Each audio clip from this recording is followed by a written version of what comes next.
Hey guys, it's Paul. I didn't forget about uploading the old backlog of Indie Talks this week. This week I had something special happen. I was able to take some time away from Bonesaw577, creator of Manny's, a game that I played very recently on the channel that came out just about a week ago. And we had about a 2.5 hour discussion just about random life stuff, some speedrunning things, horror stuff, and of course his game and creating the game. And that's what I have for you here. Of course, I'll keep uploading the backlog as usual. But for now, here is a brand new episode recorded just tonight of Indie Talks. This is episode 20 with the Bonesaw577. Enjoy.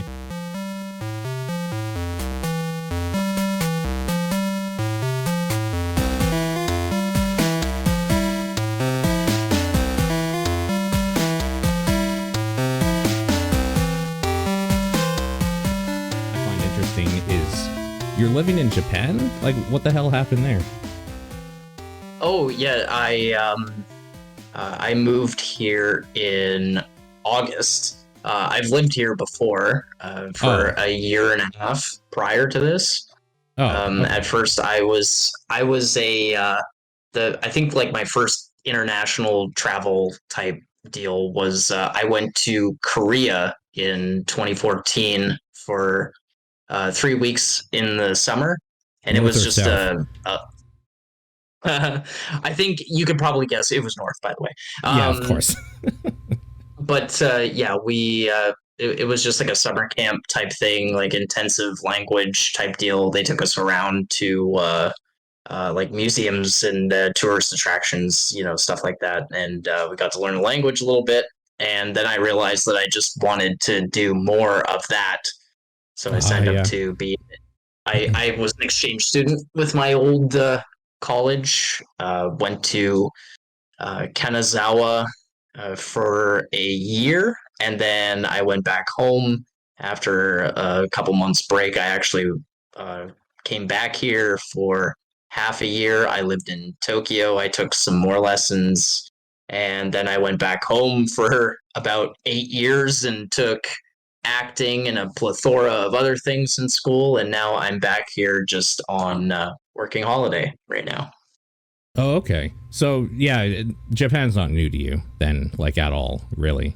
No, you've been absolutely before. Not. Yeah. I went to Japan my first time about 5 years ago before the world completely shut down. And it was great. I thought that was one of the coolest places. I don't know how I would fare living there though, because I don't speak the language, which is a big hurdle, obviously. Right.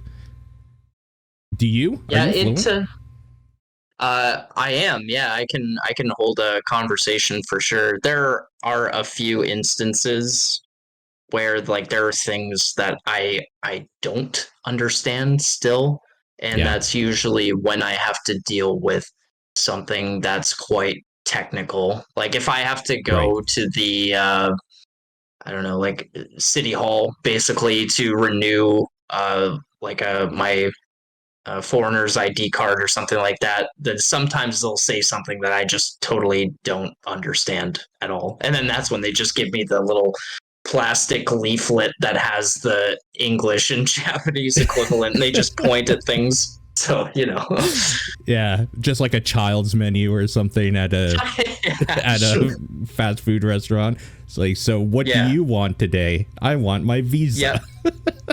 Yeah, I want a new driver's license, please. I heard that, and like you said, technical stuff is kind of the foreigner like bane living in Japan. The other thing I heard was God help you if you ever have to go to a doctor or a hospital, because like some of that stuff is just not words you would learn or whatever, like really technical stuff like that sometimes. Obviously, if it's a cold or whatever, then it's whatever.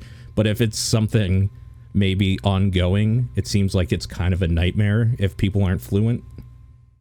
It's kind of funny because I've only been to the hospital in Japan once. And that was when I lived here previously. So that would be in 2017.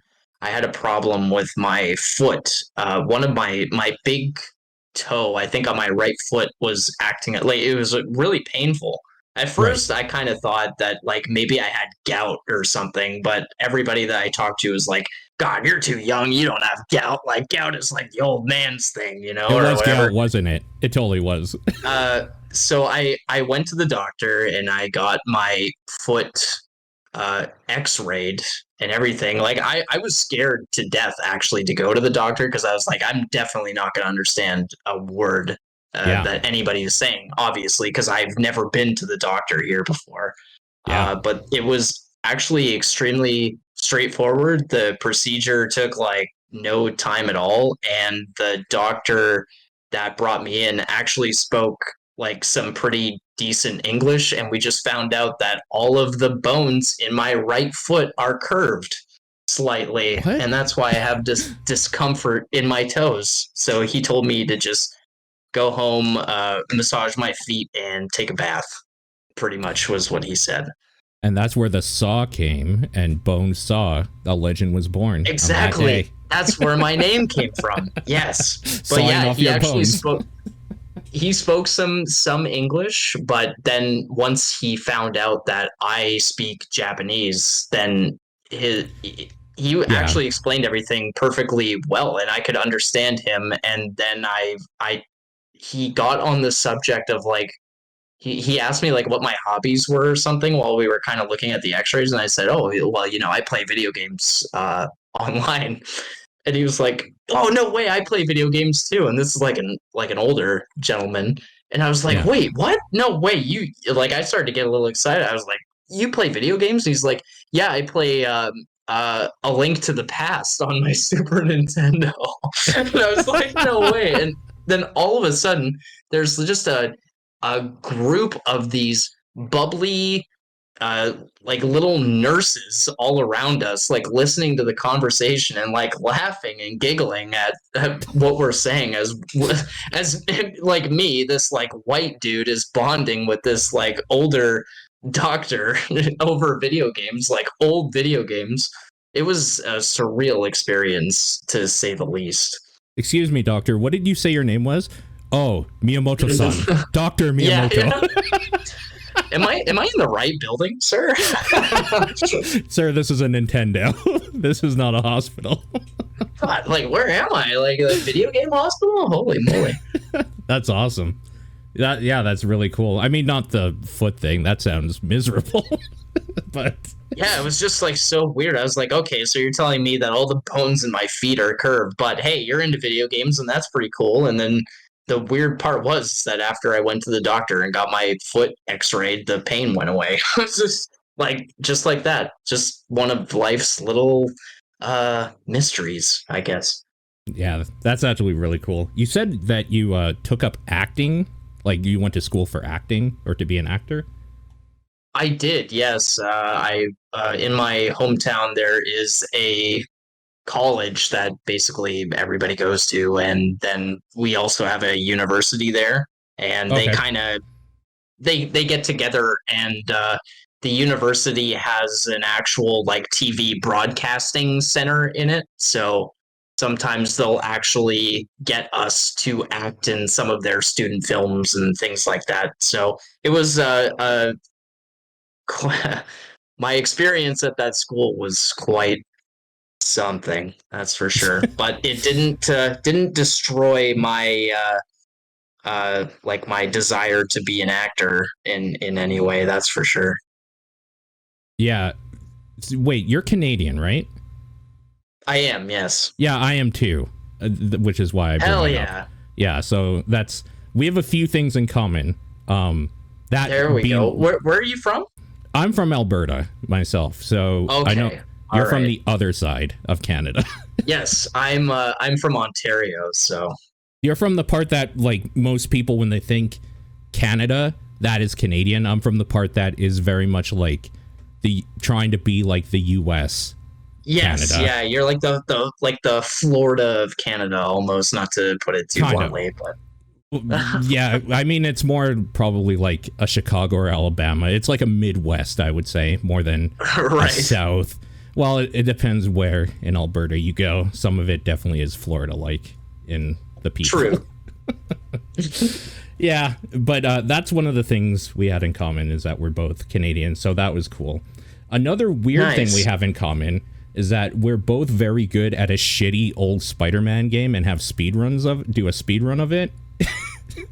There we go. Yeah. Is it 2000? No, mine is 95, the SNES one that's almost unplayable. Oh my god. Oh my god. Okay. Yeah. I know which one you're talking about. All right. So we're about 5 years behind there, but I have seen people play it, and I believe one time it got like voted for like video games worst soundtrack ever or something like that. I seem to remember something about that game being like the soundtrack is just like so weird in that game. It's incredibly bad. And the reason why I run it is because a buddy of mine is the dude who like wanted to look up a video of that years and years ago, and like nobody on YouTube had played it. So he was like, I guess I'm the guy that has to do that. So he did it. Of course. And then he played it a shitload and started just playing it faster and faster. And then I was like, well, if you can do it, then I can do it. And I've wanted to kill myself every day since, because I hate that fucking thing. But oh my god, quite the undertaking, I will say. Yeah, it's kind of it's not the game that got me into speedrunning, but it is the one that I consistently still go back to, because I like there's something about speedrunning a game that everybody knows is bad, and knowing that like even though it's bad, you can beat it really quickly. Right. I don't know what it is. But I figured like you would probably know. You have some games here that I would consider maybe not great on your profile as well. I think Spider-Man 2000 is actually kind of okay though.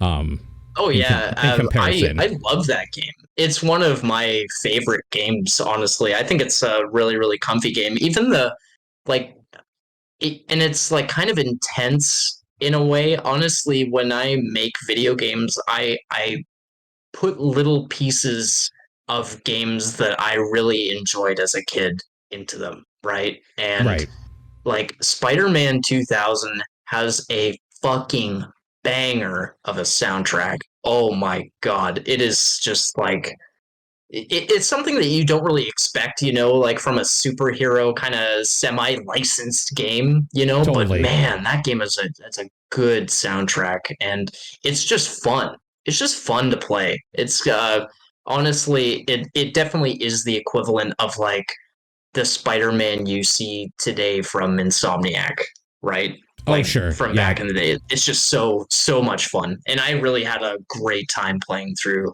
like the newer Spider-Man stuff as well. The soundtrack wasn't quite as good, but I did enjoy the acting for sure in the newer stuff. I'm so excited because as of us talking here, it's out like now, basically, or soon. You're like right now. Yeah, that's right. Yeah, so that's what I'm going to be doing. I'm actually considering calling in sick tomorrow just so I can play all day. I love Spider-Man. That's my thing. Oh my goodness. Yeah. Yeah. So you're excited too. It looks great. Yeah. Oh yeah. I love Venom is like one of my favorite villains, he's the best. I think of all time. The best. Absolutely the best. Yep. For sure. Yeah, no, I'm excited. And I myself am like a huge like I have an insatiable sweet tooth. Like I can't stop eating sweets. I just can't. It's impossible for me. So to actually see Venom himself in the movie like chocolate as much as he does really resonated with me. Let's just say, all right. Dude, those movies are so good, but like people don't get it. People don't get it. I like how like childish he is. It's so much fun. I think honestly that rendition of Venom is way better than anything like in a Spider-Man sense, because they make Venom so serious and he wants to kill Spider-Man like all the time, and it's just like Venom by himself, he's just a little baby. He's just a little baby. He's great, and Tom Hardy is always good, so like there's that. The sin though is that Carnage is so fucking underwhelming and it's ridiculous. I'll never forgive them for just not doing like anything basically with Carnage, except being able to plug his symbiote into the fucking internet, that is hilarious. Oh yeah, that is sick. Yeah. That was the absolutely. best part. Yeah. God, those movies are so good. So yeah, I'll have to go back and watch them again. I haven't seen them in so long. I gotta watch them again because I really did enjoy them for sure. Yeah, I still think one is probably better, maybe, but like, I don't know. I don't think you could do much better than a back-to-back watching of those some night or whatever, and then playing Spider-Man right after. Like, come on. Yeah, that's I think it's just a fact of like those two movies are good, so let's just like stop. Let's just stop there and just let Venom have his time in the limelight, and it's really good. And please just don't make a third one. yeah. Well, you did good. Let's not. But if you do, I'm there. Like, I'm gonna buy my ticket. Oh yeah, of course, absolutely. Like, I'd be first in line to see that shit, of course, obviously. Totally. But it's just like, he did really good. The sequel was also pretty good. Let's just not do any more. Let's just keep it like that. Yeah, no, totally. Oh god, it's so good. Oh, I'm glad to hear that you love. So have you not tried any of the other Spider-Man games? Like, because I have also been looking, like, what could be the next Spider-Man game I run, and I don't resonate with any of them. I think, let me see. I'm kind of running through my Spider-Man repertoire here. So 2000 for sure. I played the hell out of that game. Like, I know every single like level in that game pretty much. I had another Spider-Man game for Game Boy Advance back in the day, and I got that before 2000, and it was the one based on the movie. Before 2000? Oh, before the game 2000. Okay. Yeah, so it was the one with like Tobey Maguire, pretty much. And yeah, that game, it's like okay, but I don't know, the levels like at the end of the game get pretty infuriating with how like difficult they are. Sure. That was the only like licensed Tobey Maguire Spider-Man game that I've played, because honestly, I did not like any of the like other ones, like on the PlayStation 2 from the movies. I could never get into those. I don't know what it is. I could never stomach playing them. I just don't like them. I don't know why. Interesting, because isn't Spider-Man 2 specifically the one everybody in the world is like, oh yeah, that's the best Spider-Man game before like Insomniac stuff? Yeah, apparently it's really good. I could just never get into them. I remember one level from the first game where you had to like crawl around Oscorp in the middle of the night and hide in the shadows, and there were like robots after you, and I could like never get past that level. I just thought I was like, man, this is so difficult, and I just could not get into any of those games. I don't know why. Did you get into any of the Did you get into any of them like later on when they started doing like Friend or Foe and Web of Shadows, like in the early 2010s era, kind of after that? There was one, I think it was the Amazing Spider-Man based on the comics, and it was like cel-shaded. That one was for PlayStation 2, and that one had Venom in it. And that was a good game. I played that game a lot, and it had like the big open world city and everything, and it was very comic book styled. And I had read, I have a massive collection of the Amazing Spider-Man comics, like physically. So that was like a day one purchase for me, and I really enjoyed it. I was not disappointed at all. I think the one you're thinking of is Ultimate Spider-Man. Is it the ultimate? Yeah, that's probably it. That sounds. Because I remember the cover specifically has Venom like behind Spider-Man, and it just looks so sick. It's very cool. Yeah, that's definitely it. Ultimate Spider-Man. Yeah, that's the one, and it was cel shaded. Yeah, it was a really, really good game. I really enjoyed that one. Yeah. Did you play any of the the 2010s ones, or did you just kind of ignore them until Marvel Spider-Man in what was that, 2017, I think? I definitely ignored them until Me I too. played the newer ones. I don't know that. I see memes of them and I'm just like, man, there's no way I could play this now. Like they're Totally. doing my man Spider-Man dirty. Like, come on. Yeah, I remember watching a little bit of gameplay from Edge of Time, because that was around the Oh era. Lord. I don't know how like online you are with video game industry stuff, but that was the era that Jeff Gerstmann got fired from GameSpot, I think, and started Giant Bomb. And that, like, I remember watching that on their new site Okay. and Okay. just being like, All right. what the fuck are they doing to Spider-Man? But apparently it was Yeah, well received. So. Oh well, and I mean that's okay. It's just I don't know. Like after Ultimate Spider-Man, I just kind of stopped with horror. I mean, it was an era where they just started to like ramp up all of the superhero movies, and I just like wasn't really into that. I watched like Iron Man 2, and then I was basically done. Yeah. So I got into the Insomniac one, and I was like, yeah, this looks like it's a really really damn good game. And boy, was I not disappointed at all with that game. That game is just so good, It's and incredible. It's art. It's I incredible. Yeah. I couldn't believe the acting in that game, especially from somebody like Yuri Lowenthal, who I had heard in like anime for years, Right. Yeah. and him being kind of like a secondary character, or always being a background character. Like you can hear him in The Last of Us as a background character. You can hear him like in so many video. Like that man's got like an IMDb page like a mile long. This guy, Yeah. from just doing like just background stuff, but to actually have him in the limelight, like actually being Peter Parker, is just, he did so good, and the acting in that game is just fantastic. Like I Yeah. love that game. It's so good. It's so good. Yeah, that, and I really like the Miles follow up too. Miles is kind of like my new favorite Spider-Man because I don't know. Yeah.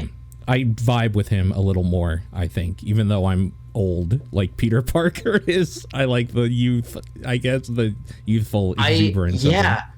I really, really like how they did, like the transformation of Miles from like. I found it a little abrupt, I must say, like in the first game, where he's just like Yeah. all of a sudden he's just like clinging to the roof, right? Right. But I liked his development as a character, like after I think it's like the death of his father or something like Yeah. that, right? I think Was so. Yeah. really really good. I Yeah. thought that him just getting like not necessarily being traumatized by that event, but actually becoming braver, like becoming an actual Spider-Man. Oh man, so good. It Yeah. absolutely amazing. He had his Uncle Ben moment where he could have become almost like the villain or something, but he became the hero. Yeah. It's very Yeah. good. Oh man, I love Miles. I'm so happy that that Miles is getting some time in the spotlight as well. It's so good. Like Spider-Man fans are definitely eating real good.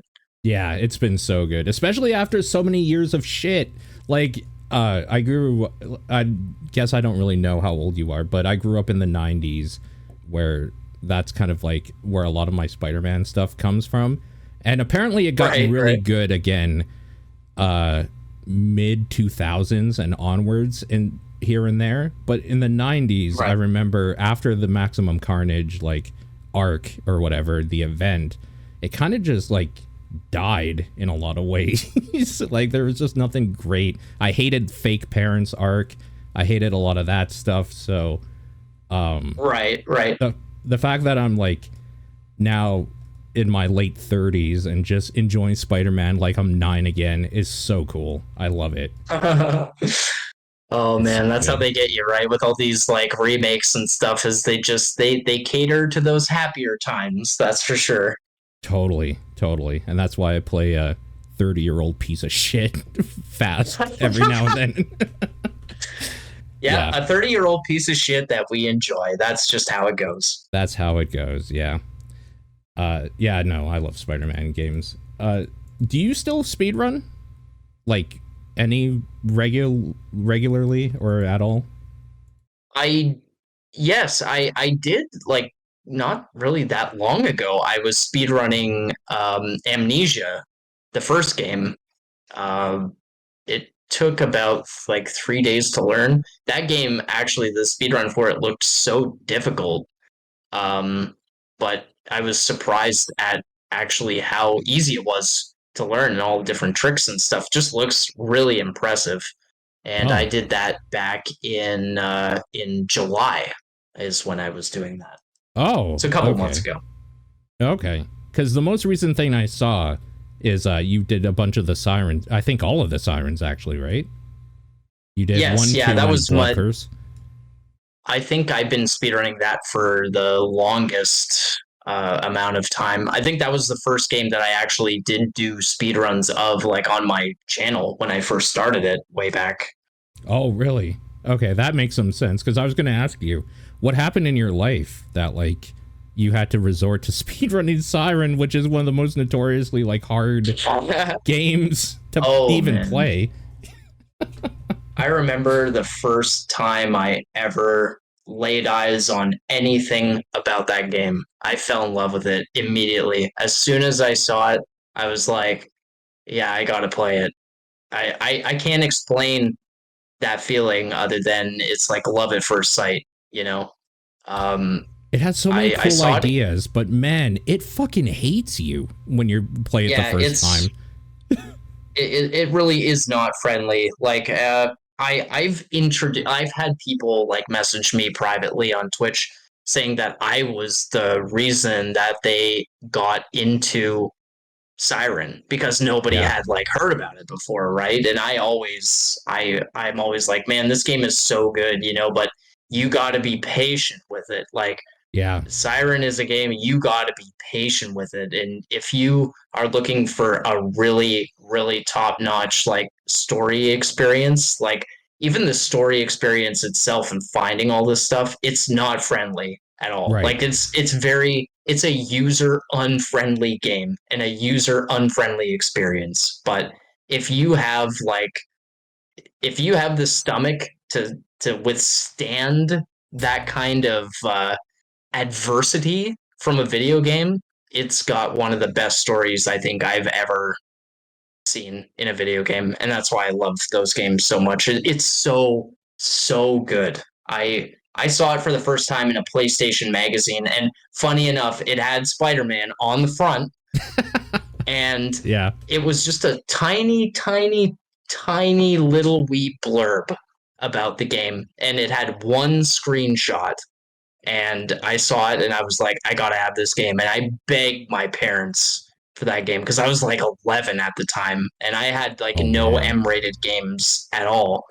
Yeah. And I asked my mom, and of course she said no. And then I asked my dad, and she said and he said go ask your mom. So, So it was like, no. there you go. Yeah. Yeah, so it was pretty much a resounding no. And then as a surprise, I went to a video game development type thing for kids back in the day, like years and years and years ago now. And I was staying in a hotel with my mom, and I came back home after I had, quote unquote, graduated from that week at this video game camp kind of thing. And she had bought it for me. And yeah, I still Oh remember that. man. And yeah, I brought it home. I played it for about 2 minutes, scared the fucking shit out of me, and then I turned it off. And I was like, "Yeah, I can't play it right now." Yeah, I remember my first time playing that game. It's freaking terrifying. Like the atmosphere Freaky. the atmosphere is just like has a stranglehold on you that whole time too. Oh, Oh man, I man. can't believe how effective the environments are in that game. Like, Yeah. it's incredible. Actually, there was one time where I was starting to get pretty tech savvy with PCSX2, the PlayStation 2 emulator, Hmm. and I was able to turn the fog off, and Oh, like how yeah. shitty the game actually looks Yeah. without fog and darkness. Like it's actually not a pretty game at all, but man, that weather and the way that everything just like blends together. Honestly, you take one thing out of that game and it wouldn't be effective at all. It You put it crumbles. all Yeah. together and it's incredibly it's so good. It's so good. But like so many people have so many complaints about that game. It's really sad to see people talk about that game the way that they do. So the one of the reasons I wanted to talk about this is, I guess I don't really have a shtick online or anything, but if I did, it's I play survival horror games. Like they're kind of my favorite thing. Siren Right. has always been the unicorn that I've tried multiple times to start it up and just be like, this is the time I'm going to show people that watch me this game. Like, I'm going to show people that, like, come here and watch Resident Evil and Silent Hill, Siren, which is, like, on the same level in a lot of ways. And then I want to play a little bit of it off stream or YouTube or whatever. And I'm just like, I can't fucking play this game in front of people, man. Like, I'm going to get just destroyed. I can't do this shit. And then I give up. That's happened 3 times in my life. I keep trying. I can I understand, man. And it's just, yeah, some of the things that you have to do in that, in like all of those games, kind of, except really for Blood Curse, it's way easier, but um, it's so cryptic.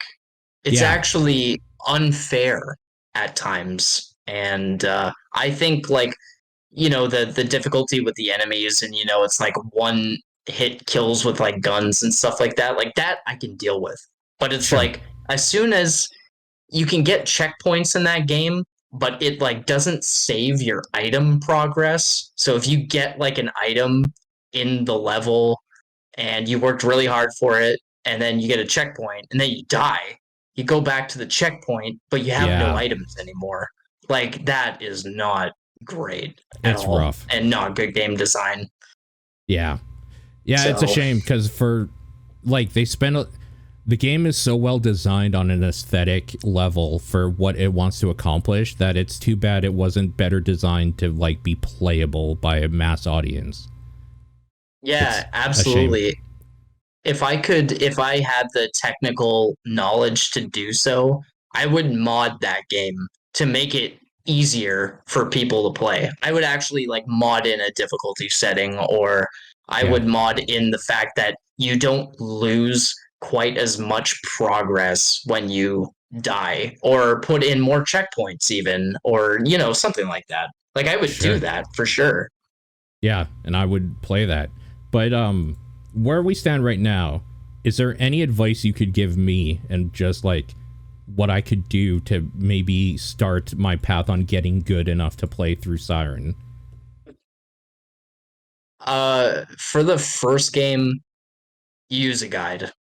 There's Just no straight shame up. in it. Okay, fair enough. I used the guide when I first played the game, like as a kid, and I love the game. But Yeah, yeah, I used the guide, and it actually made the experience better, to be honest with you, because it sure. was like, yeah, like now I know where the item is, but now the you know the entire cryptic part of it is now gone. So now I can just enjoy the challenge of getting that item, right? Instead Right. of dying 100 times trying to figure it out and not getting anywhere. Now I can actually just I know where it is, and now I can just try to get there without dying.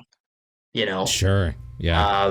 so I would suggest that. For 2, it actually has difficulty settings. So if you're actually able to get your hands on a PAL PlayStation 2, or just playing it on emulator or whatever, it actually has a hint system. So it'll give you hints. Like, 2 is it can be pretty hard, like the first game, but Yeah. luckily enough, it has difficulty settings and it will give you hints.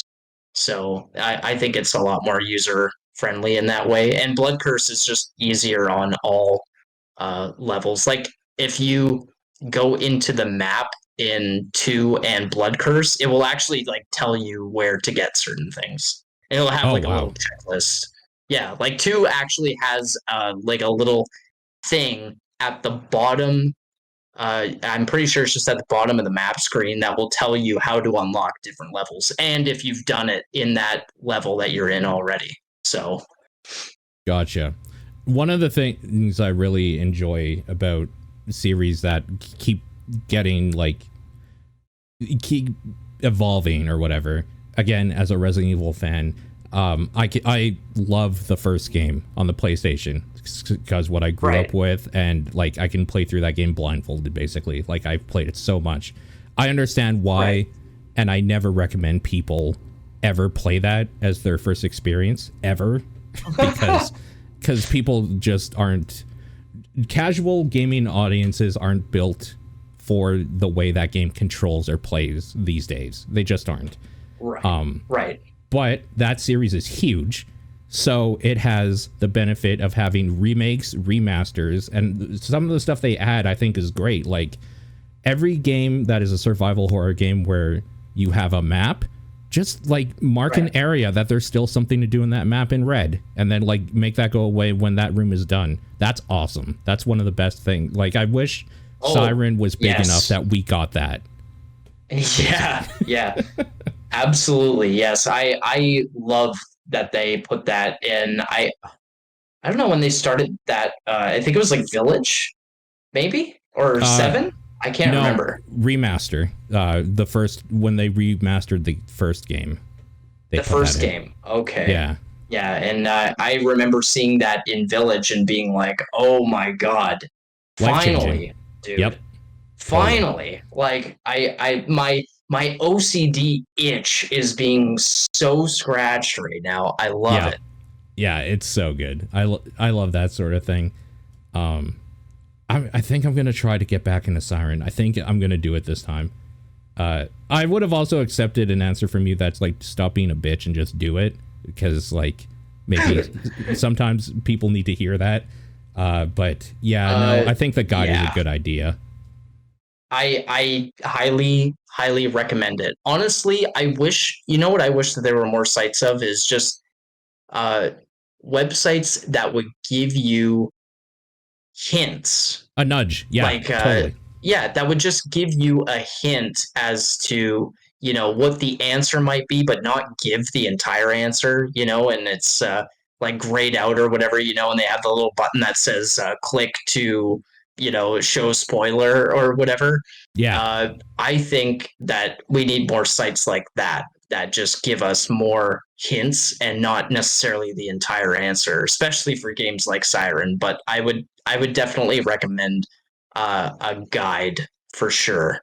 It's just because it is quite unfriendly, but it is a really, really good game. And I think the only real negative aspect of the first game is the fact that an entire game's worth of events actually happens before the events of the first game, and it's like it was all in like a book and other media written only in Japanese, you know, that wasn't available to us English speakers. That's the only thing that I don't agree with, is if I Japanese want to know the story. If I want to know the story, please just either translate it or just put it all in the game, you know? Are you a fan of the Nier series at all? No, I've never played a Nier game ever. Okay.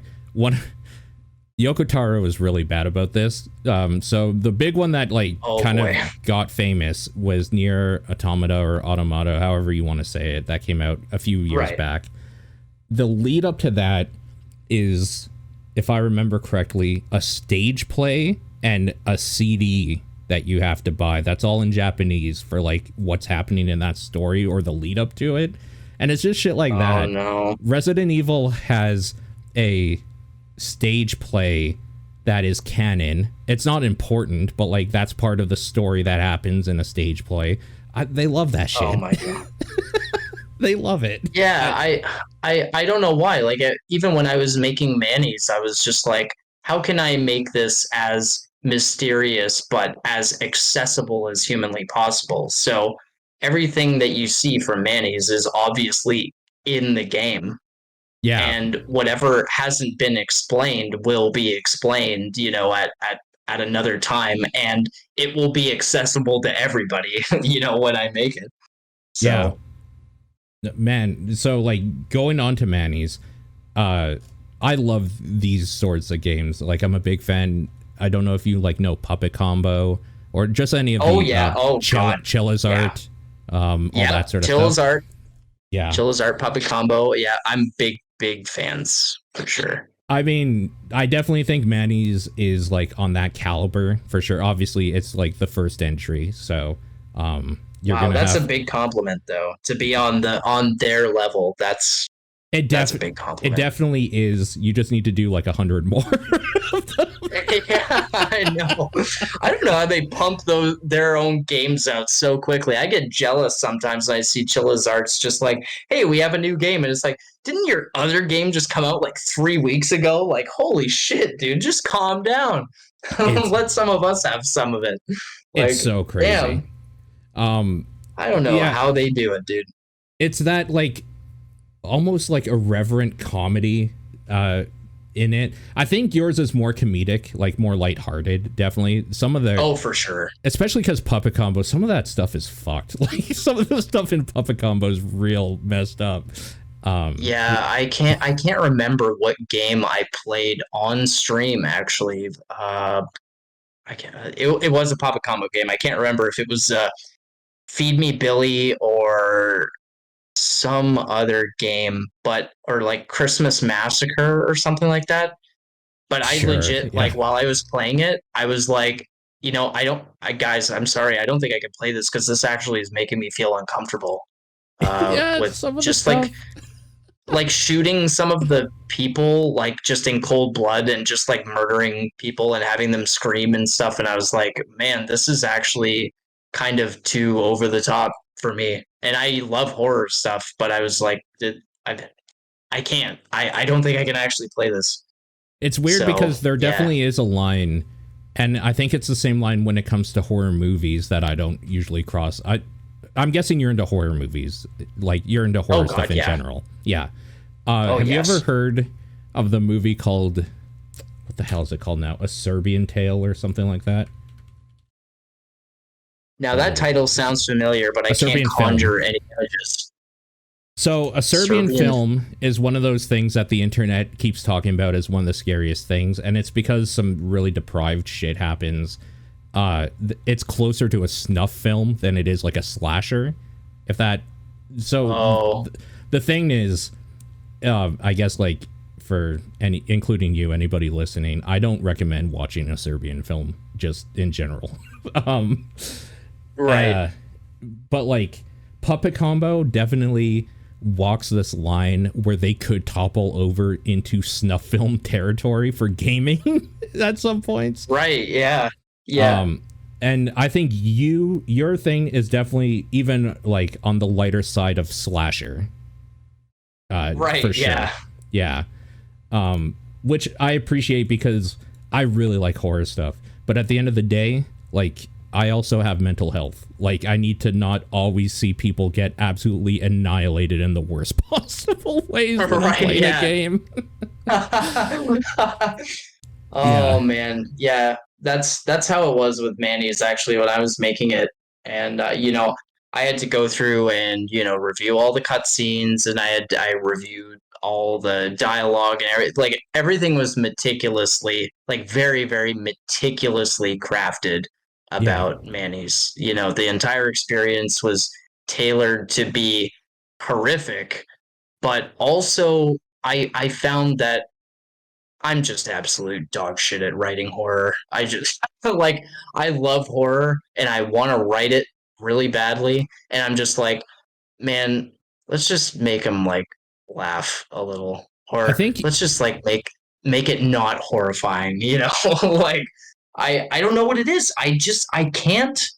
I can't write serious horror. Like I can't have people like be mentally damaged when they look at, this Cthulhu type thing, and they're all like insane now and they're chopping people up and whatever. It's like, no, man, the guy's got to have a one liner and it's got to be funny. It's got to be funny. I definitely think you have to be a certain amount of depraved to be able to like make something in the puppet. So I love Puppet Combo. I have to say this. Oh, me too. But oh god, me too. But the people that think of an idea for those obviously have like had childhood trauma. That's what I'm saying. I love Puppet Combo games like the what is it? Stay Out of the House and Murder House. Two of my like favorite horror indie games have to be like because they're so good and they're so scary. I love Murder House. Murder House is one of my favorite games I think ever. And it's just so good because it's like that like the music that plays when you're hiding from the Easter Ripper, like that like warbly kind of awful sound. I was like, man, I kind of feel like turning this fucking game off right now. Like this is scaring the shit out of me. But it's very so good. Yeah. And it's hardly comedic at all, right? It's basically just a slasher like 80s movie with the characters that are like assholes to the main character, and it's hardly comedic at all. I mean, there are some comedic elements to it for sure, but it's just like, it's not Manny's in terms of, wow, this thing scared the shit out of me, but haha, this guy is losing his mind on this airplane that he's about to like fly out of hell with. And it's funny, and that's, I think, where my particular kind of writing differences come in is that I can't write straight up horror because I think horror is much, much, much more effective when you throw in that little bit of real life levity. Oh, totally. Where it's just like, oh, this guy who is an employee of Manny's and like this institution obviously wants to kill us. All of a sudden he wants to become my friend. Like, wow, whiplash, but people love that. People love that part. That ending is so good. Yeah. That ending is really, really good. I love that. It's just like, this guy wants to be my friend all of a sudden. So I think that just kind of worked. I didn't think it would, but it ended up being the best part of the entire game. There's this like weird moment where when you kind of realize what's going on, you pick up the knife and you're like, maybe we're going to like stab him or something, right? Like that's how games end sometimes or whatever. Like we'll have a fight.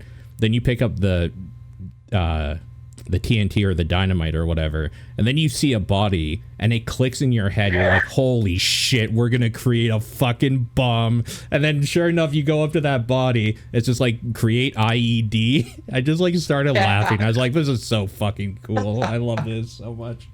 That's so good. Because I played the shitty ending first because I missed the body on the other side of the walkway, so I just ran down the walkway with the knife and the bomb. And so I saw like the quote unquote bad ending. And so when I came back again and saw that, I was super excited. I was like, holy shit, this is completely turned around. Yeah, I found that I really made Manny's to cater to my own gaming needs because I find that nowadays I can hardly stomach playing a like 5-hour long game. I just don't have the attention span for something like that anymore. I don't know why. I want to play a game and I want to have it be over after 3 hours. But that's probably, I'm just in a league of my own really with that. Like I'm not really into like I can play certain games, like a Resident Evil Village or I can play Resident Evil 7 and have it last multiple streams and feel good about it, right? Yeah. And I can go back to it and I enjoy it. But there are like indie games where it's like, this could have been over like 2 hours ago and it would have been perfect.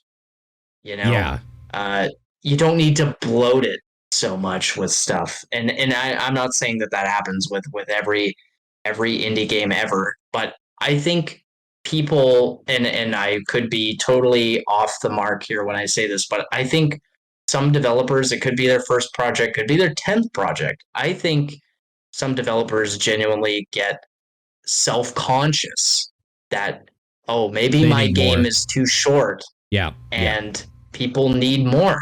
And you don't.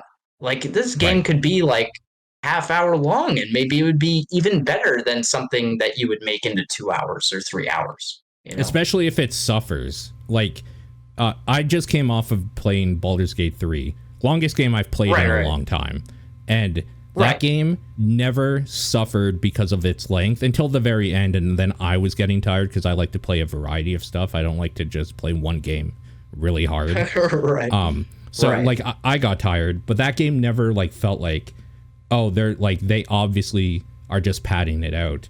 But I have played indie games where it's like, this is an RPG Maker game. You could have ended this like 3 hours ago, and you probably should have, because now I hate this. Like, now I hate this experience you're giving me at this point.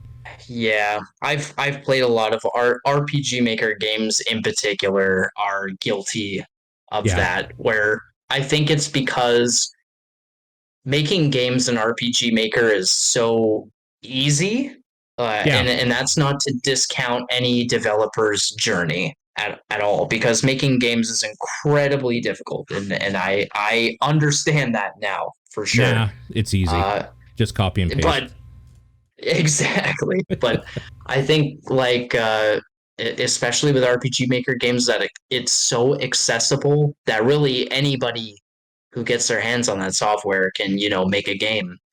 But I think it takes a really kind of special person to make something out of RPG Maker that really shines. I mean, it takes a lot of effort. Like, yeah, or something like that. Yeah, like Toby Fox. I think the reason I don't know if you played Undertale. I know you've heard of it, if nothing else. Yeah, I played Undertale for sure, and I loved it. I thought it was amazing. I think the unsung hero of what made Undertale so great is that it knew when to stop, and it knew a way to give you more content if you wanted that. Like the way that like you get every drop out of that and it becomes a 10 to 20 hour experience is seeing every different run and like doing the genocide, the pacifist, the true ending, all of that stuff. Yeah. Or the first time you play it, it's a really nice, charming game you can beat in a single sitting if you're like doing gamer degenerate hours like I do sometimes. Like it's quick. Actually, I think you hit the nail right on the head there, is that I think game development nowadays, like right now, the era that we're in with games, is all about giving a player a play time that they will casually enjoy. Whether you're a person that enjoys 80-hour games, or maybe a 50-hour game, or you're a person like me that enjoys a 3-hour game, or maybe you're a person that can only stomach maybe like an hour long session and then you're done. But I think game development nowadays is all about making an experience that caters to whatever length of game you like to play, and not punishing a player based on the amount of time that they want to spend playing that game, right? Like, you don't want to punish a player for having like, they want to play the game for a half hour, but they don't want the absolute shit end where everybody dies. Right, exactly. Yeah. So I think if you can make a game that's like that, then I think you've made it pretty much. You've made a good game that allows anybody who's looking for a specific playtime to get what they want out of it. Yeah, for sure. I am going to rake you over the coals a little bit now, though. What the fuck is with that fishing? Did you enjoy the fishing, or? So, specifically, it's I'm not good at mashing because like, so one of the things I really liked about accessibility options that like some games, I think the big one was God of War does, is for parts where normal people that don't mind mashing a button a bunch, right, like they can change the accessibility option so that when the QuickTime event comes up, you just hold it and it basically does the mashing at a certain rate for you, and then you let go. Oh, okay. Yeah, like it's basically my thumbs aren't what they used to be for a lot of that stuff. So like mashing that or the keyboard or whatever, a little cumbersome for somebody like me, and especially because that I'm the type of person. This is my problem. I'm the type of person that I needed to see what happens when you got all the rares. I needed to see it. Oh my goodness! I sat there for like an hour or whatever, just fishing. That music is a banger, though. I will give you that. That music is so good. Well, thank you. Actually, as we speak, I'm writing this down because I'm going to add an accessibility option for that fishing. Like if it's possible. So what I ended up doing it to make it less shitty for me is I put joy to key to like when I put joy to key so that when I pushed X on my PlayStation controller that I use, it would do like the space bar mashing at like I think 10 per second or something that's like reasonable that a person probably could do if they're fast, and that's how I got through it. Okay. And it was okay for me. What was hard was with that situation is that you also have to stop mashing at a point so that like the thing goes back down. So I had to get really good at just like eyeballing the rate at which that meter went up and then undoing it quickly. It was kind of a weird little meta game, but anyways, we got through it, and I love the Easter eggs and stuff you get from that ending or whatever. But yeah. No, that's really I can absolutely do that where I can just basically like the space bar is what you mash, but if you put the accessibility option on, that it like you can just hold it, and then when the tension gets to the top, then you can just release space bar. I can do that easy.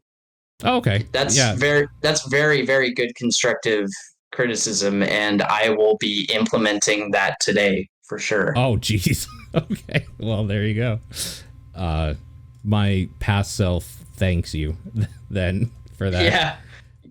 Some people have to suffer, I guess, to like get something out of a dev, but it happens. have seen a lot of very constructive criticism from a lot of people, and I just want you all to know that I do listen, and I have done a lot to Manny's since it's come out, and made it easier for a lot of people.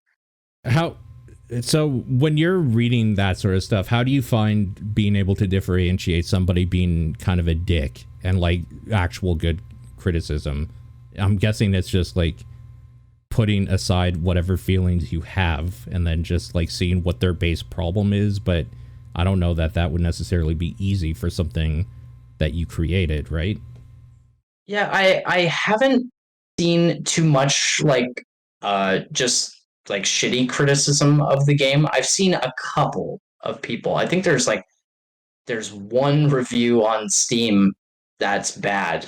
I think it's like the only one. Maybe there's more. There's only one bad review for the game on Steam, and it's because the person did not know that you could press escape on the fishing minigame and click stop fishing. They went into the fishing. They fished for apparently over a half hour and then didn't know what to do and then stopped playing. So, I realized that like after a while I just knew, obviously, but like I also was kind of wondering the first time, like, how do you get out of this? And then I just hit escape. It was like, oh yeah, there it is. Yeah, no, that makes sense. Yeah. I didn't even think about that. So then for that person, I actually put a stop button right on the main fishing page without having to pause. You can literally just click a little stop button and it will bring you back to the main menu. So that's actually great. Yeah, no, that's good. Yeah.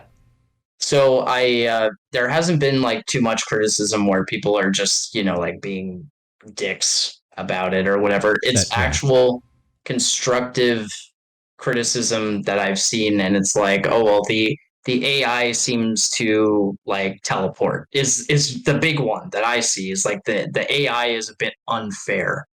And for I was like Petrovsky or whatever his name is. Yeah. And well, there's a good reason for that, is because he can actually see you through walls. There's a glitch that I could not figure out how to squash before the game came out. So yeah, he can actually see you through walls, but I have since fixed it. And that explains the next patch that's coming out either today or tomorrow, he actually cannot see you through walls anymore. So, woohoo.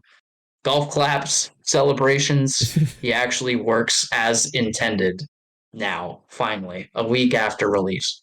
That whole part is 100% puppet combo. That is a puppet combo part with Petrovsky kind of chasing you down.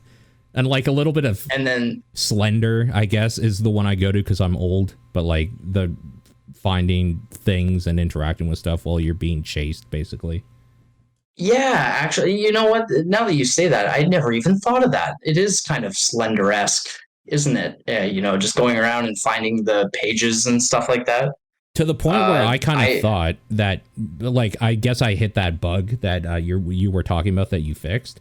I thought that the reason why I was being chased is because I got 4 out of 7 or whatever. It's like, oh, now he's like really searching for me. Like his AI is like kicked into gear. Right. Maybe it was just that he saw me through a wall. Yeah. He's and that's the thing too, is that I thought it would be easy, honestly, like just a not my finest moment thinking about these kinds of things, that's for sure. But I thought, well, it's already easy because you can just run out of the restaurant and run into the water and he can't follow you, right? I've never even thought of that. That's actually what I had thought about was, well, he just stops at the water, so that makes it easy. But really, that's not what anybody has ever done with like the people that I've been watching run around with Petrovsky. Is just like they literally just run around the restaurant and then go back in, and then Petrovsky finds them again. Nobody actually just waits until he's like they just wait in the water for him to go away. They just like, players just want to dive right back in. So I was like, okay, this needs to be fixed because him seeing you through walls just makes him fucking hyper aggressive. Yeah. And he just comes after you. And it kind of was, because I was like, well, I can't fix the glitch, so we might as well just keep him hyper aggressive. But now you can actually hide from him, so it makes it a little bit more fair, because some of the constructive criticism was like, I think this guy's like teleporting and stuff, and I think he's like, that like this isn't fair and all this stuff. And I was like, yeah, it does kind of look like that. When I was watching people play through it the first time, it's like, yeah, it's not exactly fair. So now you can actually hide from him. If you want to go and hide in the bathroom, he can't see you through the wall when he's in the freezer. So you can actually hide from his ass now. He definitely killed me when I was looking around the first time, because I was looking in the bathrooms or whatever for the different things I have to interact with. And I was just like, what? How the fuck did he hear me or whatever? Yeah. Makes sense. And that's the kind of response that I was getting, was like, how the fuck did this guy see me? And it's like, well, I didn't tell you, but he's actually psychic and he can see you through the walls. So yeah, my apologies. That is actually what is happening. He can see you through the walls, but that has been fixed. Thank goodness. Well, sure. I mean, shit happens. I'm glad to know that it was a bug and I wasn't going crazy.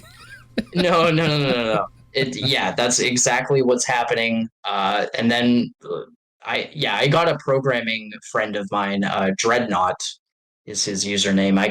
I've used him a ton of times in the past with different projects I've started and never finished, but I always pay him for his time because he's like so good at this kind of stuff. And I told him, I said, can you please just like look at this and tell me what I'm doing wrong? Because I followed a tutorial on field of vision for enemies and it's just straight up doesn't work. And like for no reason, I can't find out why this won't work because I followed the tutorial to the letter and everything was set up perfectly for him to not see you, but he could still see you through walls. And lo and behold, Dreadnought, man, to his credit, he got that shit working in like a fucking half an hour. He got it to work just as intended, and the relief that swept over me, I was like, thank God, thank Jesus that this is over. I'm curious, what was the problem? Did he explain it to you? Was it just like decimal was missing or something weird like that? Oh man, if it was like that I'd made a fucking typo, I would have lost my mind. I swear I would have. But I think it was something to do with like the raycast that was being projected from Petrovsky. One actually wasn't being projected from his eyes, it was being projected from his feet. And the raycast, I think, like something about the field of view is that it's like it's checking to see if it hits the player, but I don't think it was checking to see if it was actually hitting the player or something else. It was just saying if it hits something, it's obviously the player, but it's not, right? So it's actually just kind of going through everything, and if it hits the player, then even if the player is hidden behind something, then he can see the player. But he got it to work, and the code that he put in was like a little bit more complex than the code that I had in there originally from the tutorial. But man, did he ever get that to work? And there was 360-degree field of view around Petrovsky as well. So even if you were sneaking up behind him when he was like looking the other way, he could still see you. But that's also been fixed. He actually has like a cone, like a field of view cone now attached to his eyeballs instead of his feet. So just like real life, that immersion. Yeah. That's right. It's just like real life. If you play Manny's, you want a real life scare, then you just look that man straight in the eyes. Yeah, exactly. Yeah, that part is so fucking puppet combo though. Like when that happened, I was like, oh, we puppet combo now. All right, got it. Yeah. And I love watching people play that for the first time because they don't realize like what's going on.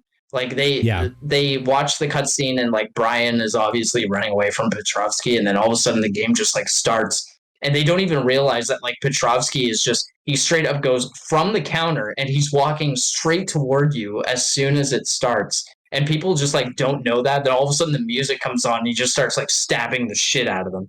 Like I love that. That's one of my favorite parts. And then people start to get it really quick after that. It's really good. There was one other thing I wanted to give you some criticism on, if that's okay. If you're feeling good about it. Oh yeah, I fix everything I hear about. So I this might be Paul is a complete fucking moron thing, but when you go into the basement in that big open room for the first time, are you going to talk about cranks? You're going to talk about cranks, aren't you? Cranks, and I have no idea how to get through there, so I actually had to look up a video of another dude who was playing it to see how he got through it, his VOD, and he just jumped through, crouch jumped through, and I was like, okay, that's what we do. Got it. Yeah, so I revised that puzzle, so in the patch that is out right now, it's different. Do you want me to spoil it, or... I mean, yeah, let's just talk about it, because I was there for an hour looking around and I was losing my mind. I was like, I swear to God. And then I reloaded well, I didn't save. So I reloaded from the beginning, quickly just like past everything because I knew what to do.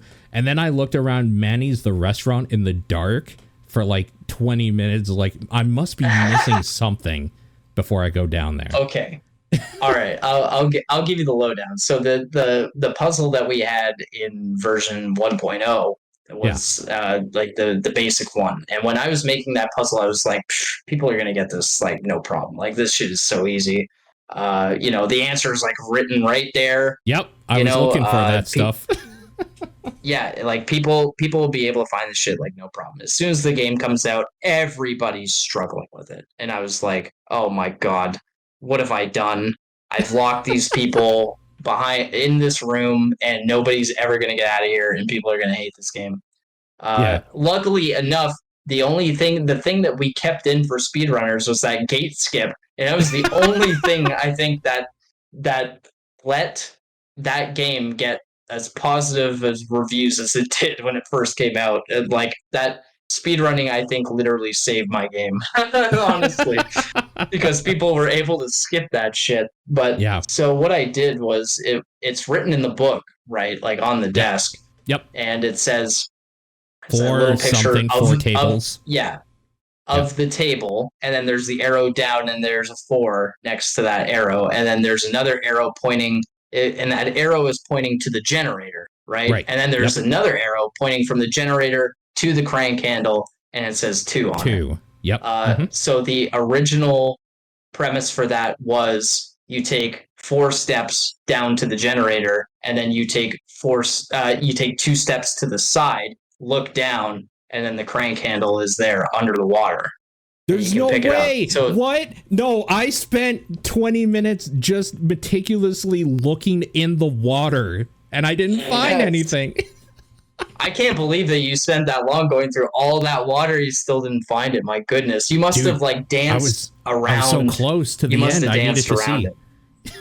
So it was. So that's what it is. It's it's the 4 and the 2 are paces, and it's measured by the footsteps you hear in the water. So you do 4 splashes will take you straight to the generator, and then 2 splashes to the side will take you, like, you look straight down at your feet and the crank is there.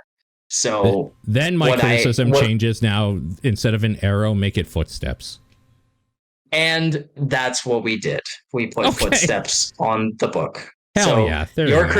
Your criticisms have been retroactively addressed. There are now no more criticisms.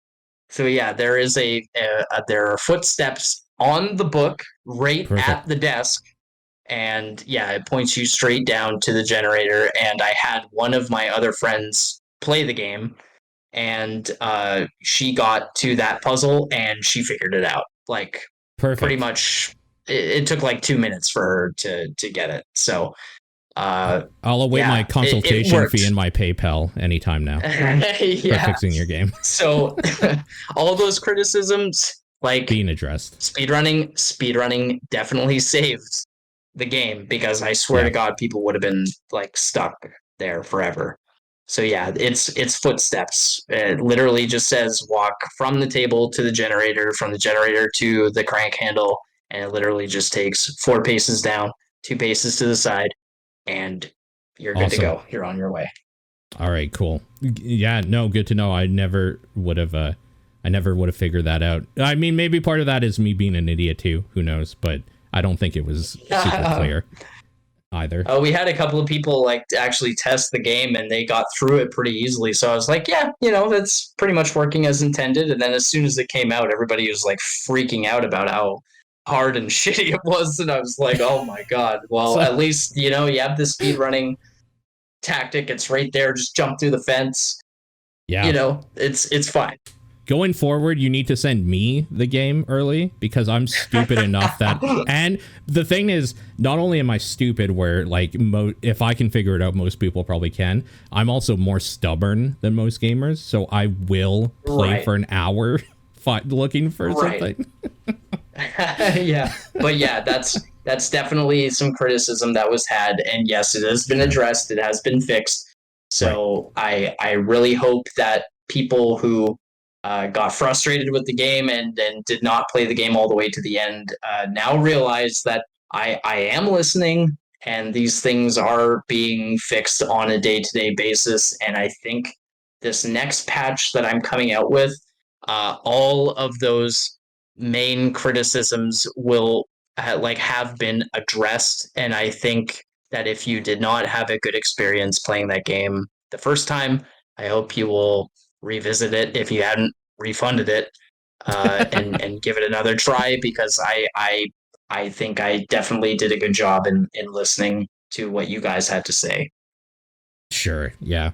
Well, I mean, I speak for everybody in the world that isn't you that we're glad to hear it. So I'm happy about that. Yeah. Because, yeah, it was super frustrating, but also I thought I was the problem that whole time.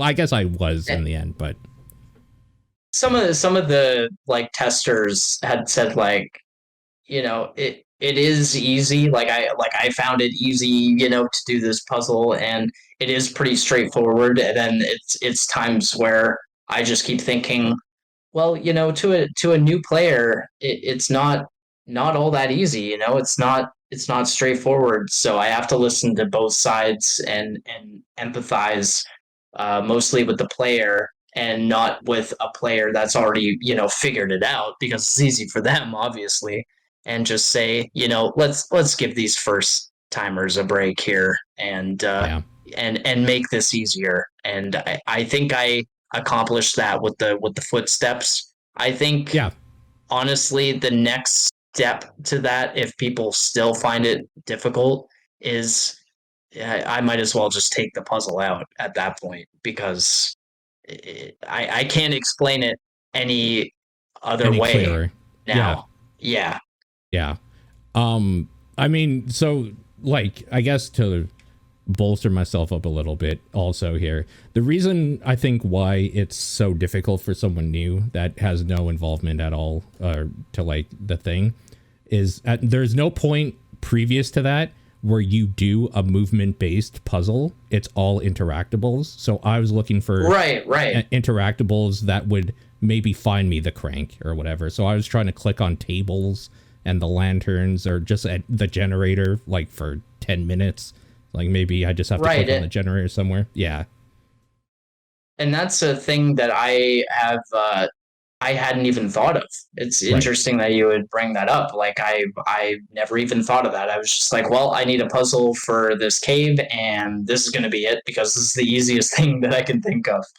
And obviously that was there will need to be a bit better planning on my part in the future. I mean, it's like starting anything out, right? Like, the reason why I bring this up is kind of famously, Miyamoto designed, like, Mario, in that the reason why there's a gap, or the reason why there's a pipe right away, is because, and an enemy in the first game ever, is because you need to teach the player that they can jump, and then that jump will, like, do certain things. So I think the fundamental problem is that there was nothing before that was like, oh, this is probably another movement-based thing that I could do. Right. No precedent, really. Right. That's what I was looking for, that word. Okay. Yeah. Yeah, I figured that. One of the testers, Oven Donkey, my main QA guy there, he said that maybe I should put the crank handle in, like, physically in the water, that you can see it, kind of. Oh, okay. I had kind of decided against it, only because, like, it's right in your path as soon as you, like, get into that cave, and I thought, well, people are just going to find the crank right off the bat, and and then the puzzle is useless either way. Like, you might as well just have no puzzle, have the crank handle visible in the water, and just let the players do their thing. But I think I did. I think I explained it through that kind of cryptography. As good as I possibly could. I definitely would have gotten that, like, with the footsteps, because then my mind would have been like, oh, okay, like, I understand now what I should do. So I think it's a good change. I mean, obviously, because I suggested it before hearing it. Yeah. And I mean, unless people think that they're like bunny ears or something like written on the page, or a coffee stain or something like that, it's just like, I really hope you don't think that, because they are footsteps and it's quite clear. Well, I mean, there's no accounting for stupid. Like, that's always going to happen. So it's okay. I mean, you know, and I think, and I don't mean to like talk negatively about anybody when I say this, but yeah. I think going into game development and actually making your game is that, like, you have to think of it in terms of, and I'm not saying this about anybody. The player's I'm stupid. just saying, no, I'm saying it. Yes, yeah, you have to. Yeah, you have to think the player doesn't know anything about this game, and they don't know what the answer is. So you do, as the developer. The hardest part is that you're omnipotent. You know everything, and they know nothing. So that obviously needs to be taken into account when you make puzzles, and probably should have been taken a little bit more into account when I made that puzzle. Is just like, they don't know anything. But I thought, you know, with me actually drawing it out, that it would be all right. Oh yeah. But yeah.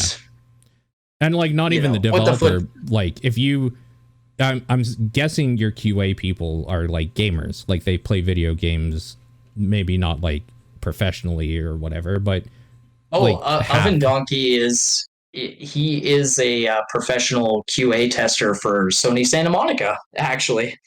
Yeah, so it's also like, even when you give it to a QA person, they already have a baseline understanding of video game cryptology and typology and all that sort of stuff, where I know this button will almost always do this thing, and this thing will almost always lead to this.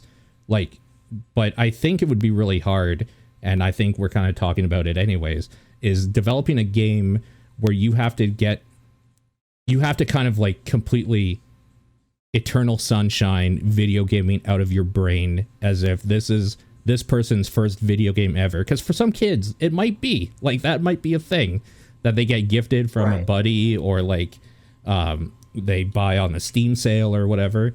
And like, if they don't have 30 years of experience of like moving around in a 3D environment or something, it might be like, I don't even understand how you would even go about developing a game with that thought, honestly. Well, yeah. And I think, quite honestly, like with that line of thinking, it's impossible. Yeah. Right? Because then it's, you're trying to, like, if that were the case, there would be no video games being made ever. Right. And that's why we have like genres for, you know, games for kids, and this one's, you know, for teenagers, and this one's for a more mature audience. It's just like, you're not going to see a Siren level puzzle in a game like Freddy Fish or Pajama Sam. Right. It might be more interesting, but yeah. Yeah. And it's just like, you know, if you are trying to, like, if I'm trying to make Manny's, this horror game for, if I could, for children and teenagers and, you know, young adults or adults, it's just like that's impossible. You know, you can't even hope to get, you know, puzzles that really cater to everybody's needs. It's just something that you just can't do, unfortunately. Like, if I could just like transfer this, like, you know, I don't get this puzzle right now, but I will, you know, for everybody. You know, somebody's gonna get frustrated after like a minute, and they're just gonna give up. Or there's gonna be somebody that's gonna try it and maybe dance around the crank handle. They get the puzzle and they just can't find the interact box for it, you know, and then they're gonna get upset and refund the game and whatever. Right. And it's just like, you know, I can't account for that, and I also don't want to just feed you the answer, because I swear to God you're gonna feel probably kind of stupid when you figure out that was actually the answer all along. Right. No, that makes sense. I mean, but what you could do is you could make a kid's cartoon using the cute little man-eater symbol or whatever, the mascot. How important do you think it is for a game to have kind of like an iconic looking character of some sort that you can like put on merch, or like you have a character, like a cute characterization of this kind of horrible thing that you could put on like a t-shirt and people would probably buy it that are fans, you know what I mean? Man, it's so funny that you would say that because Jordan, who goes by Indie, whose music is in the game, he's big into like marketing and marketing strategies and stuff like that. And Yeah. we are actually thinking about bringing, like physical Manny's merch into the mix, like exactly what It you would make just a good described, plushie too, like a limited edition Yeah, little plushie or something. Like it's really exactly. a really cutesy like design that anybody could get into. And then it's that weird like second meta level that some things have where something's really, really cute. Let's say Doki Doki Literature Club. But if you know, Right. you fucking know what that thing actually is. Exactly. Yeah, the psychological horror tag I think always throws people off with Doki Doki Literature Club because it threw me off. I was like, "Wait, excuse what? Yeah, The so you've played it. psychological horror?" Yeah. I've seen parts of it, but I actually haven't played through I haven't actually experienced it myself yet. I really want to though. Man, you should do, if you ever do that on stream, throw me a message because I want to watch that on stream. Okay. Because I love watching people experience it the first time. It's so good. But to actually answer your question, I think it's incredibly important. I think Manny's is like a very special case in that regard. To it's incredibly important to have an iconic face for the game, right? And my artist friend there, Molly Nemisek, she's absolutely amazing with she does so much art stuff. She is incredibly talented. She's amazing. I went to her portfolio actually after playing. She is incredible. She is very good. She's like all over the Baldur's Gate 3 bandwagon right now, and I'd love to see it. That's for sure. Yep. And but yeah, I had contacted her. I had and the if you get all the fish, there are the two pieces of concept art. The only two pieces of concept art I ever made for Manny's are in that game. Yeah. And the rest was just all like made up on the fly, like in my head pretty much. But I gave her that first piece of art, like with Manny's true form, and I said, I need something that's cute, cuter than this, because I can't put this on the front of a restaurant. And then I made up that second little piece of art, like the little Manny sign with the happy face. Yeah. And man, she knocked it out of the park. She killed it. Like the art, like that logo, the Manny singer, like you wouldn't believe like how many you wouldn't believe how many furries I've seen on Twitch just be like, Manny, he's kind of got a big dumpy, Yeah. Oh, and I believe it. I'm just like, man, she fucking nailed it, dude. If it can cater to everybody, if it can be creepy when it needs to be creepy and be somewhat of a kind of questionable sex symbol, I guess, when it needs to be. She worked miracles with that, and I think that icon, it's incredible, and it's exactly what it needed to be. And it is exactly what I needed for that restaurant. And she absolutely made it work. But I think with Manny's, it being like the restaurant being the focus of the game, and it being a commercial institution, kind of like real life, the face of the company is important, right? For sure. So That's And what makes it the special case. and like it is pretty special too, because there's not a lot of these indie horror type like little experiences that you can have an icon of. Like Puppet Combo has a couple. They have like the messed up nun look, the dude with the bag over his head. Like you can tell a Puppet Combo thing. Chilla's has like nothing. Chilla's doesn't have this at all. Basically, he has his font or whatever. Yeah, they have art. like the animal though. Is there like it's like shit? I can't remember what. What animal it is. It's a chinchilla, right? Hence chinchilla. Yes, that's right. Yeah, that's true. I guess they don't use it as they don't like use it as marketing maybe as much as they should or something. It's in all their games though. Yeah, I don't think it's kind of just like the font, really. It is, right? I mean, even with the like with my personal company, like Bone Meal Productions, like I have the friggin' bone fish. Yeah, the bonefish on the plate. Yeah. Yeah. And somebody once said, like in the comments, like on a Twitch chat when somebody was playing it, they were like, "Man, that brand marketing right there. That's really good." It's is strong. What they said. Yeah, for sure.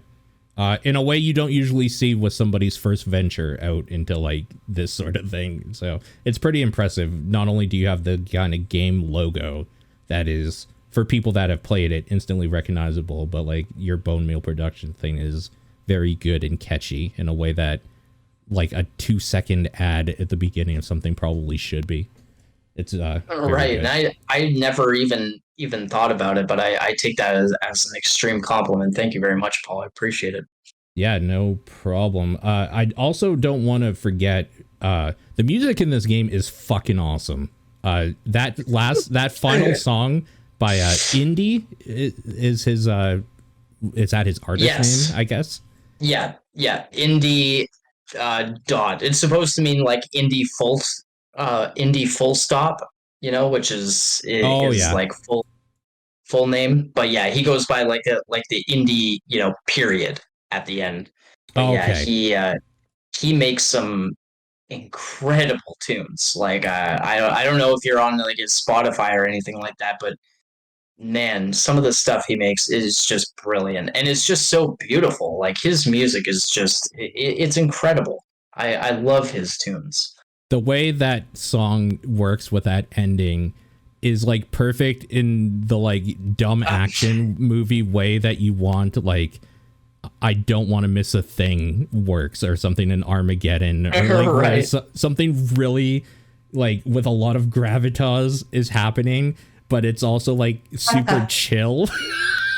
Yeah, it's really good. That part took me such a long time, not in just like the making the animation for that whole thing, but in the actual choosing of the song.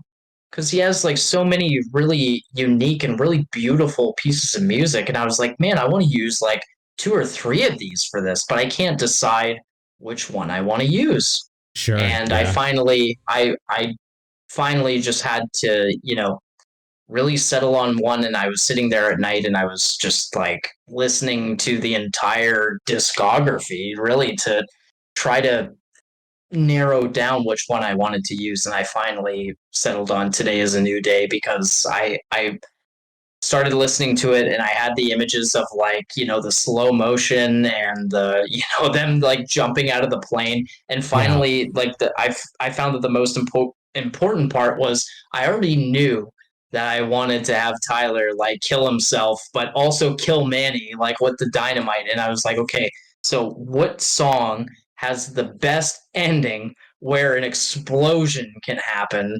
And it turned out that Today Is a New Day was the one where I was like, yeah, I can have an explosion here and it would be funny because I can cut it out right at the exact moment that explosion happens and have it be funny, even though they're about to see Tyler die. Honestly, I thought people really would love to see Tyler die. I thought people would be like, oh, this shit is like really corny. I don't know Tyler at all, and Tyler's wanted to kill me like the whole game. So yeah, fuck this guy. Like Yeah. he's gonna die. Like hell yeah. And I then had this whole everybody's conversation like with when I was playing, where I was just like, how the fuck did you make me care about this dipshit that tried to kill me? Yeah. Like, what? Yeah, and I'm getting like messages from people like all over, like on YouTube, on Instagram, like on Twitter. Like people are messaging me and saying like, I can't believe Tyler's dead. Why is Tyler dead? I wanted him to live. And I was like, what? What are you talking about? Like oh man, like He's the bad guy, just, like the whole time. dude, like everybody was just all over me about like Tyler dying, but in a really nice way. Like nobody was a dick about it. They were all just saying like, this game is incredible, and I'm so sad that Tyler is dead. And I was like, oh man, like maybe I just did something wrong by killing this character off. Like fuck. So you know, you know what? I don't want to say anymore. I don't want to say anymore because I'm gonna give something away. I mean, the nice world, like you kind of are doing cosmic horror type stuff, and the nice thing about cosmic horror is who knows what's real that happened. Exactly. So you guys can sleep well at night, just with that tucked away nicely in your minds, is that anything can happen. I mean, the restaurant appeared out of nowhere on an island. Like, obviously, you could do any like trickery that you really want at this point. Oh God, yeah. And honestly, just keep that in mind. Anything is possible. Anything is possible. True. Anything is possible. Which kind of leads into the next thing I wanted to talk about, because you have an interesting perspective that I haven't really gotten from somebody who's made games that I've talked to. You kind of are starting from like almost a ground level in making this, huh? Like you were saying, you did you used a lot of tutorials. In fact, it's in your credits where you're just like the countless like YouTube tutorials that helped me like get through stuff. What is kind of like your background in before this? Like, are you a programmer of sorts, or did you kind of learn it doing this? Actually, funny story. My first foray into college. This may or may not surprise you or like anybody that listens to this podcast. My first foray into college, I went for game development. Actually, the very first time I went to college, I went into game development. Being a game developer was all I ever wanted to do. That was the only thing I ever wanted to do, and I'm pretty sure my dad like hated me for that. He wanted me to be something else. I'm pretty sure, other than a game developer. And when I went into game development, I failed.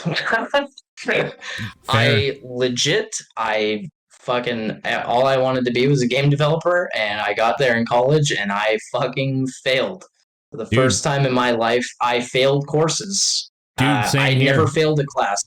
Yeah. I went to college for photography and art college, and I failed out to the point where I was like, you know what, fuck it, and I left. Like, I could have probably turned it around, but man, it was it feels bad. It feels bad. Dude, I totally sympathize, because that was all I wanted to be. I only ever wanted to be a game developer, and I went into college, and it was a 3-year program, and my first year was difficult, but I managed to get through it, and I did enjoy it. We made a lot of like cool things, but the weird part that I found was when I was looking for colleges around Ontario to go to that offered video game development as a program, the one for Niagara College that I saw actually had what they were advertising, that they had motion capture in there. Oh, okay. And to like experience that. And I was like, man, that's exactly what I want to go to. That was my deciding factor, was this program has motion capture. That's what I want to do. And I can't wait to give it a try. And it turned out that the motion capture was actually just a 1-hour field trip to St. Catharines to go and see a motion capture studio, and that was it. Oh So man. the entire program really was basically almost all programming with a little bit of 3D stuff kind of thrown in. And I am not a programmer by any means. I am learning now, and I'm miles better than I used to be. But when I was first getting into it, we had to do C++.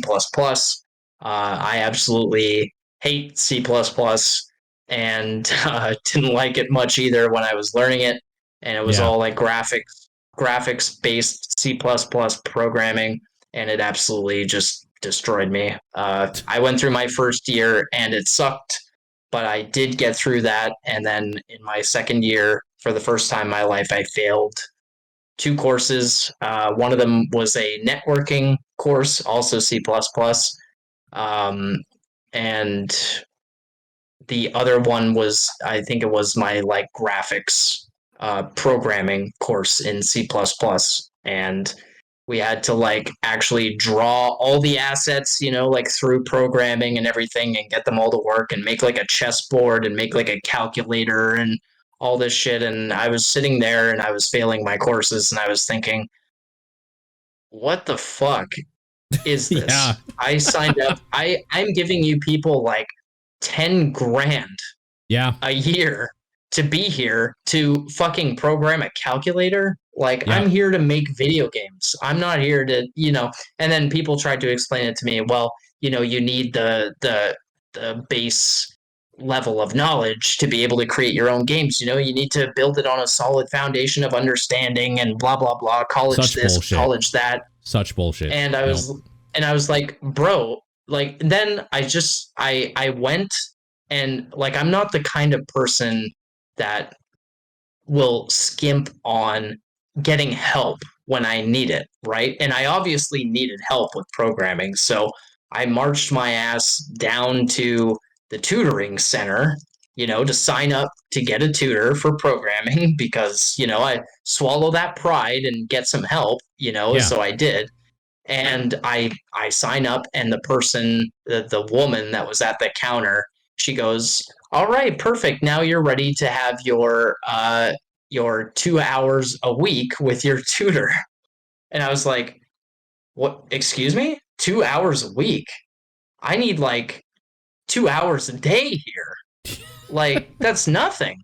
Yeah. No, And she goes, sure. well, that's just like all the resources we have. So even with the tutor, like I had maybe one session with the guy, and the room was just full of people that needed programming help. And this poor guy, this poor tutor, is serving like 5 or 6 other people along with me. So I'm getting like my quote unquote 2 hours when really it's like Yeah. 10 minutes. And that's so no good way finally, for tutors either. They have to kind of almost like I a know. psychologist. They have to sit with you and kind of like really like help you. Yeah. And I don't blame, the tutor at all. I would sit and I would read the C++ manual, and I was like, this shit just, like, I tried my best. It just like made no sense to me at all. I just was not a programming oriented person. Some people just get it. I'm an artist, dude. I don't deal with like code and stuff. And I I just picked the straight song up for the weird airplane sequence. Like, that's my thing. Yeah. Yeah, Totally. and I it. just straight up, I started to skip classes because I found that I was actually having more success learning from people on YouTube than I was paying tens of thousands of dollars to sit my ass in a class that I hated. And so I ended up failing those two programming courses. So I went back again, and I was only allowed to take like, I think, 2 courses from my third year, while I had to take, the classes that I failed again, and they were all programming related. And it was just a depressing year, to be honest. Yeah. And for some reason, the friends that I had who had passed, then no longer wanted anything to do with me anymore and treated me like I was invisible. Like I can remember that day clearly when I actually said hi to them when they were walking down the hallway and they all ignored me. It was Man, crazy. it's weird how And like high school exists everywhere, huh? That's a high yeah, school thing. Like online too, people are like that. Like it's crazy. I just couldn't believe it. And Yeah. then I went through my third year, and then that's when I had signed up to go to Japan because I was like, well, and I was like still failing those two programming classes again in my third year because I still wasn't getting the help that I needed. And I was like, okay, fuck it. I'm just going to sign up for Japan, and I know I'm going to fail these courses, and I'm just going to go to Japan and be an exchange student for a year. And what ended up happening was I actually passed both of those courses that I failed in my second year. And I just said, fuck it. I don't want to do this anymore. Even though I passed and I have the ability right now to do my last year and graduate, it's not even worth it to me. I'd rather just Yeah. go and broaden my horizons somewhere else. And then that's what I did.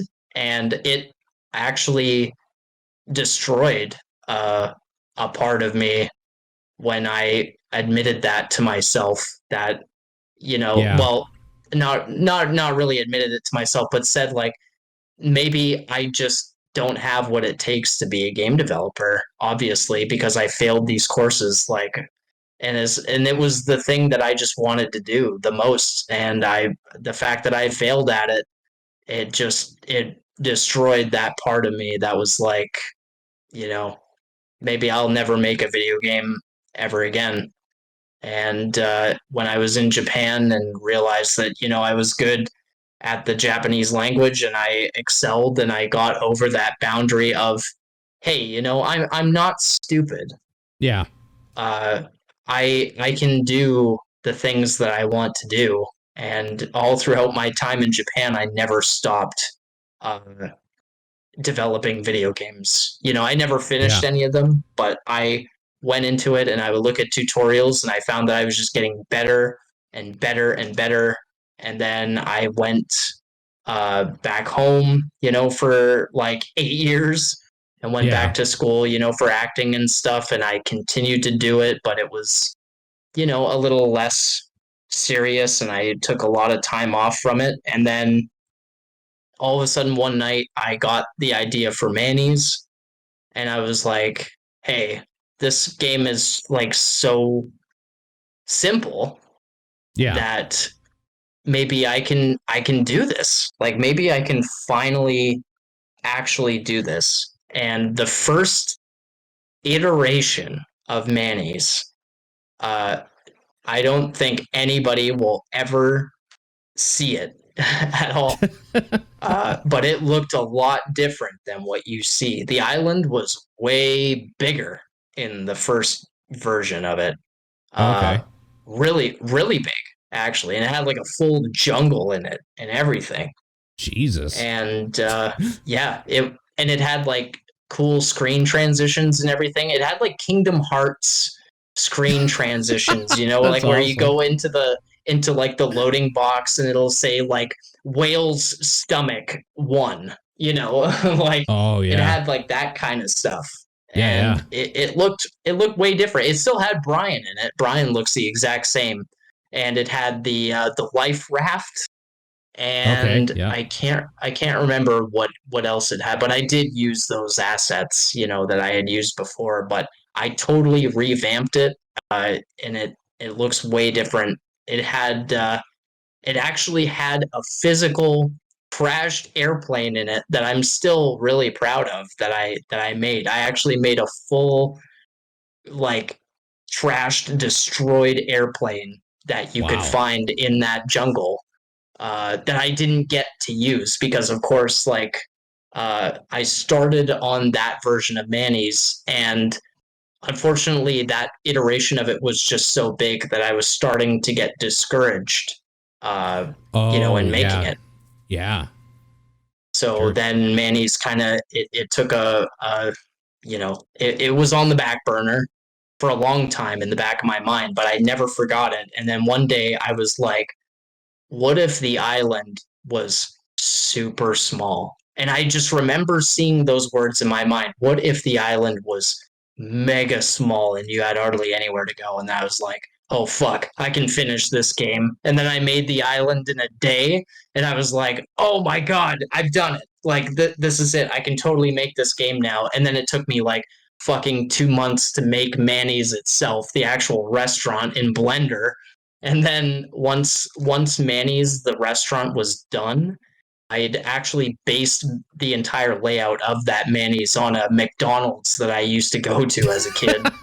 And Okay. I said to myself, I said, now that the restaurant is fucking done, like I can make a game now. Like this is Sure. it. Like Yeah. I've done it. And then it was I had almost failed my character creation 3D class in Niagara College as well when I took game development, mostly because I was just so done with my classes at that point. You know, I was failing all these programming classes. I was like, why not add another class to that list? And I had no idea how to make a character move or anything like that. And I was like, okay, you know, I had this mental list in my mind. What are the things I failed in Niagara College that I have to overcome now to make this game? Yeah. And there was a lot of stuff, and there was a lot of programming things, and I had never made a character move before, and I had never made a save load function. I had never made a gun fire in Unity and actually do damage to something. And all these things that I really wanted to do, all of these things that I had failed or thought that I could never accomplish, were things that I put into Manny's. And I fucking actually got through all of them, and I can't believe that the game actually runs as well as it does. How much of a Um, mental barrier is there knowing that like this is a thing I failed at in an academic level and now I somehow have to figure this out? Or is that motivating? Like which side of that I think are you? for me, I think it would be different for everybody Yeah. or anybody who's been through that situation. But for me, it was both terrifying and at the same time motivating, because it's like Like I need freeing, this to I guess. work. Yeah, I need this to work to get this game off the ground, right? Yeah. And there's something horrifying in that you have to do it by yourself, and you failed at it, but now is the time that you can redeem yourself almost. Yeah. And it's like, has anybody from my graduating class ever made a game for Steam? Probably not. And Right. I've never seen any of their names in credits for games that I played. And I play a lot of indie games, and it's like, you know what? I think I could actually do what the those people who ignored me in that hallway have never done. Yeah. And I think I did a pretty okay job at overcoming those barriers. But there there was a point where I was literally having nightmares at night because I would lay there in bed and I would dream about putting a game out, and it had so many glitches, and people were so mad that they spent money on this game that doesn't work. Yeah. And then I would get up and I would spend 16 hours a day reading tutorials and Unity manuals and C sharp documentation, and just get better at it because I knew that I could do it. And there was a lot of self doubt for sure. There were days where I just didn't want to do it. And Oven Donkey will certainly tell you that I was pretty pissed off at myself a lot of days because it's something that should work and it just doesn't yet, but it will, Yeah. you know? Yeah, no, for sure. So, There's also like nothing in this world that's quite as addictive as failing over and over at something, and then the moment you get it working and it clicks, that is like a high that like I can imagine in programming you probably get that a lot too, where it's like something's just oh, not yeah. working and now it works, And now because that works, Oh God, this yeah. works. Like I could actually see how that feeling would be super addictive. Oh yeah, and I think that overpowers the sheer amount of fucking emotion that you feel throughout the entire game development process. Like Yeah. no Unity tutorial on YouTube ever, and I wish somebody had told me about this. No Unity tutorial on the face of this planet is going to tell you the highs and lows you are going to feel taking a game from its conception all the way to a finished product. No tutorial can prepare you for the soul crushing days, like minutes, hours, days that a programming uh, error stumps you, or Yeah. the incredible emotion you feel when you finally finish a level, or an animation that's really hard, or something like that. Like there's no way that you can describe the development process for whatever you may be developing right now. Like it's just it's too hard to explain. Like you'd have to do it yourself, and then you could look at another developer and just like nod your head, and you just get it, right? You just know that they've been through fucking hell to get Yeah. this thing done. For sure. Yeah. When like, so knowing all the like kind of shit you have to go through to get it to the point where you're finally releasing it, how do you like set a price in your mind? Like, how do you look at your thing and objectively say, this is probably worth blank dollars, and then going with that? I had like no prior knowledge of any of this, and I had like no idea what you base a price off of, right? So what I Right. did was I basically just Googled it, and it was like, how do I set a price for my game? And it's just a whole bunch of people with their own games just saying, well, you have to like take the length of time that it takes to beat your game into consideration, and then you need to figure out like what kind of content you have in your game and all this shit.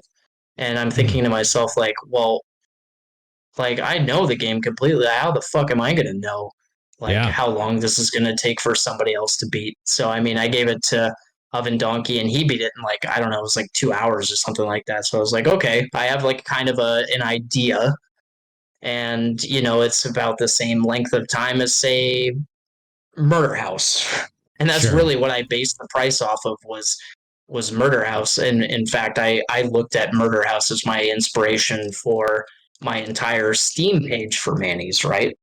Yeah. And I thought to myself, okay, this is a good thing that I'm doing. I'm not like copy. I like my intention is not to copy Puppet Combo at all. It's to give this Steam experience a really good kind of baseline, pretty Right. much. Yeah. Setting So the I basement up. looked, Yeah. yeah, and I looked at the price of Murder House, and I thought, okay, my game is roughly the same length of time. It's got the same kind of graphics. It's about the same size, like with memory. So I'll make it pretty much based like as more or less the same price as Murder House, which is what I did.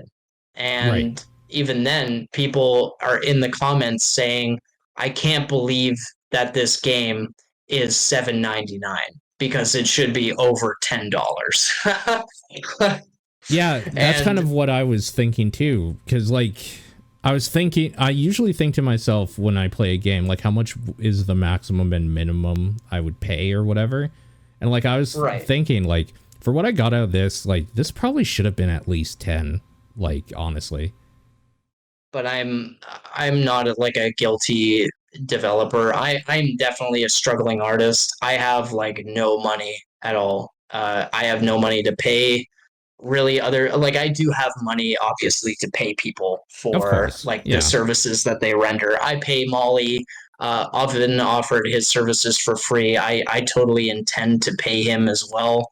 Yeah. I I'm sure. pay Dreadnought for his programming expertise. Anybody that I can pay, I pay, and I make sure to pay them an industry standard so that we're Yeah. all happy at the end of the day. I get their services, it makes my game better. They get paid. Like I said, I got my That's what we do. consultation fee, so like I know you're good for it. It's Yeah, fine. exactly. Yeah, put that one on my tab there.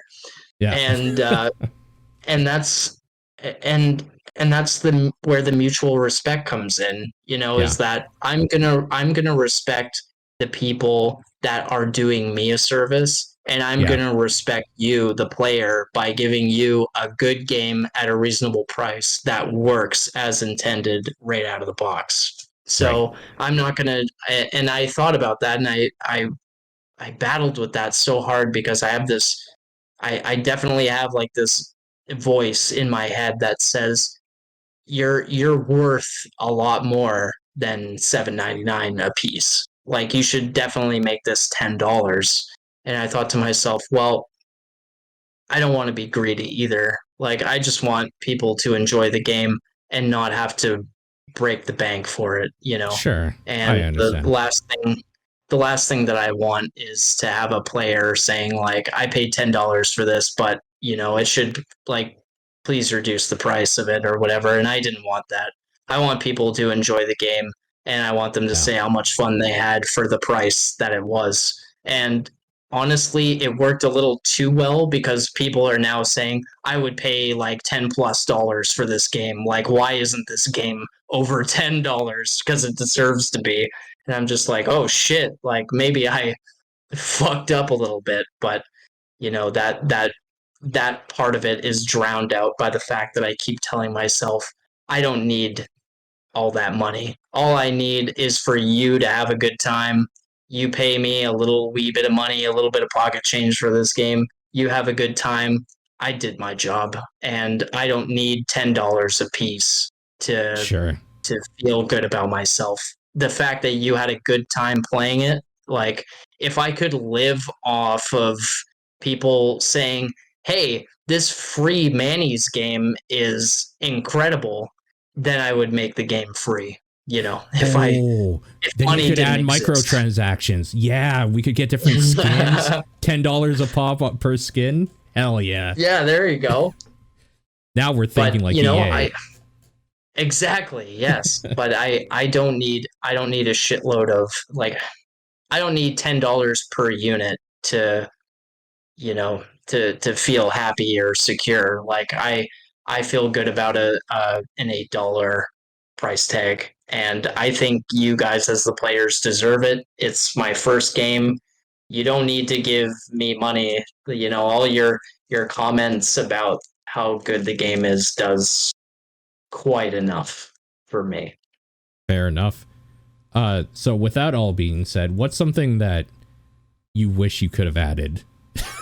That like you're like, okay, I'm good with this game or whatever, but man, I really wish I could have done blank. That's a really good question, because I was just talking with somebody today about this, and I told him if you could plug a cable into my head straight into the computer and build Manny's straight from the image that I had of Manny's in my mind straight from day one, all the different scenarios, all the different ideas I had for cutscenes and gameplay and whatnot, it would come out literally 1-to-1 with what you have right now. And I So put everything I thought of went into Manny's and nothing got cut. That was the entire game. And uh there was only one part that I considered putting in where uh Tyler actually comes back from the dead, like where Brian is he's trying to get out of the restaurant at the end. He's like all beat up and whatever, and that part where he sees like Tyler's name tag on the table and everything. yeah, The original ending for that was actually going to be that Brian comes out and he's just about ready to open the door to get out of Manny's, and he hears somebody call his name, and he looks behind him, and it's fucking Demon Petrovsky all fucked up from the dynamite or whatever, and he's like patched himself back together. And then Tyler just like comes out of the shadows and just messes him up with a katana.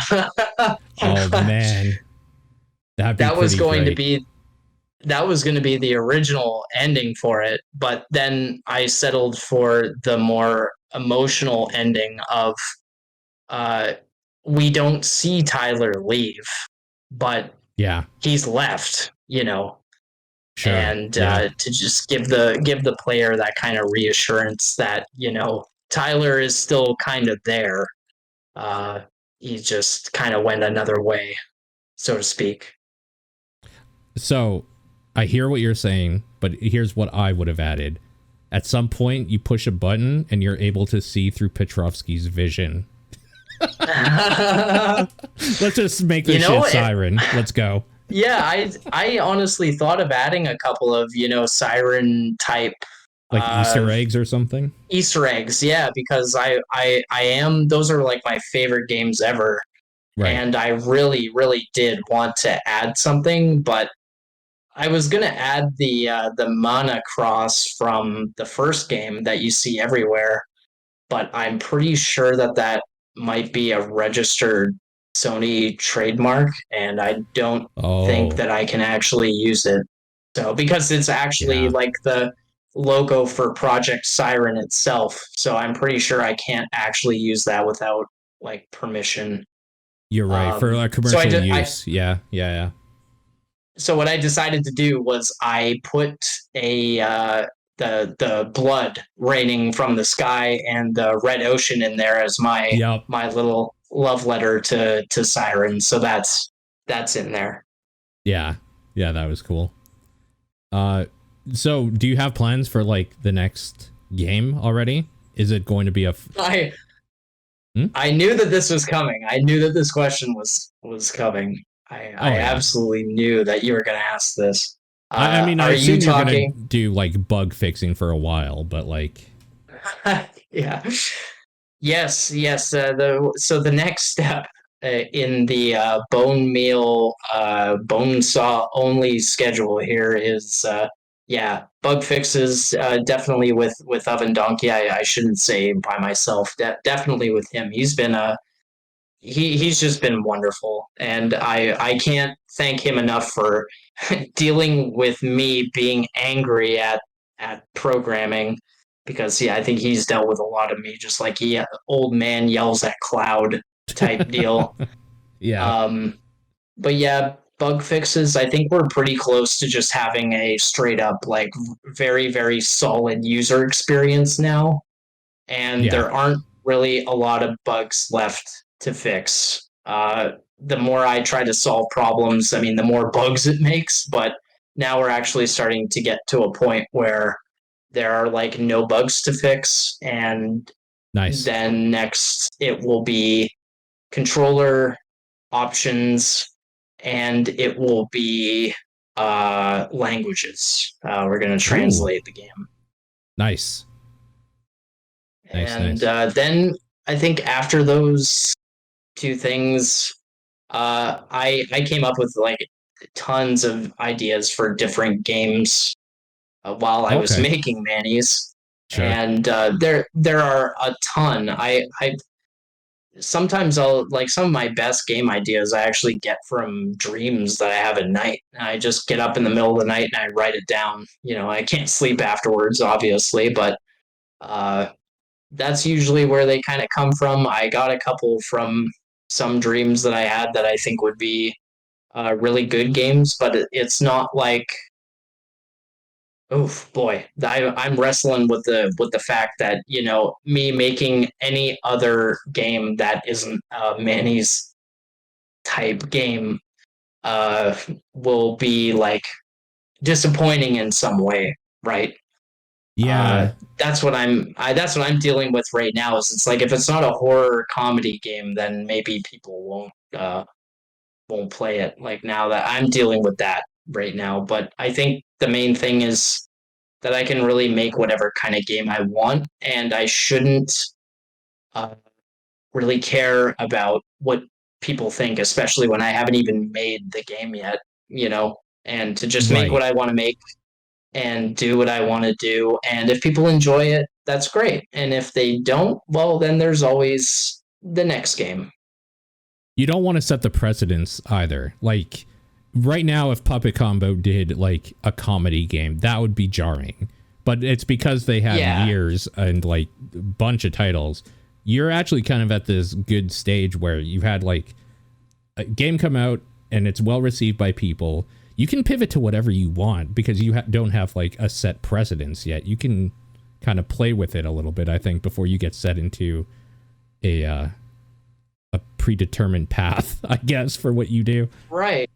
And you actually gave me a pretty good image of in my mind of actually like a Twitch streamer who starts off doing like variety streaming, right? And they get really popular off variety streaming, and then they can play whatever. They want. Yeah. And they're still popular. Whereas if you start off as a speedrunner and you do anything other than speedrunning, you're not going to get any viewers. Yeah. Yeah. So I think, I'm kind of at that sweet spot right now, right? Where it would almost be in my best interest to make my next project like that's not something like Manny's related, right? To make something kind of different, see if people like it, and then if they don't, that's okay. And if they do, hey, bonus, right? You gotta have that callback though. Like maybe Manny's on a billboard or something, like something small, but you gotta have that callback. I think there will be a callback to Manny's in any future game that I make because Manny's is so special right now. And it's just special to me in that it's my first finished published game, and the bonus of it is just that people actually like it.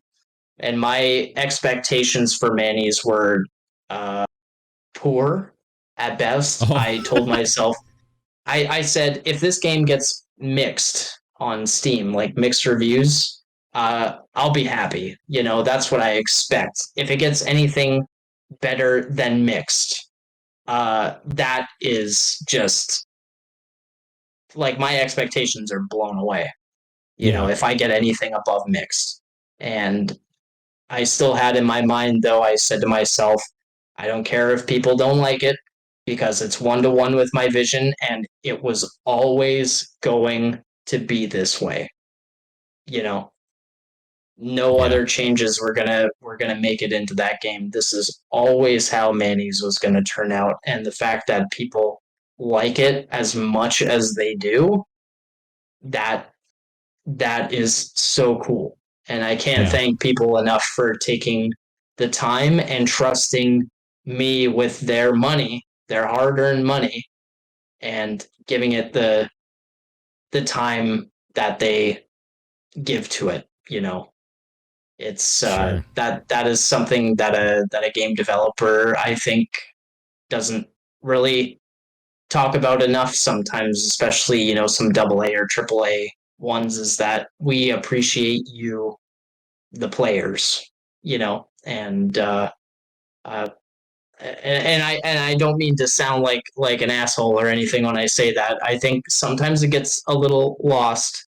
But I think every game developer at the end of the day is in some form is always thinking about their target audience and their players. And I really do appreciate everybody that's given it the time of day. That's for sure. Well, I mean, as far as like your first outing goes, you definitely went above and beyond. So congratulations. There we go. The above and beyond comment. I was waiting for that one too. Thank you so much. I appreciate it.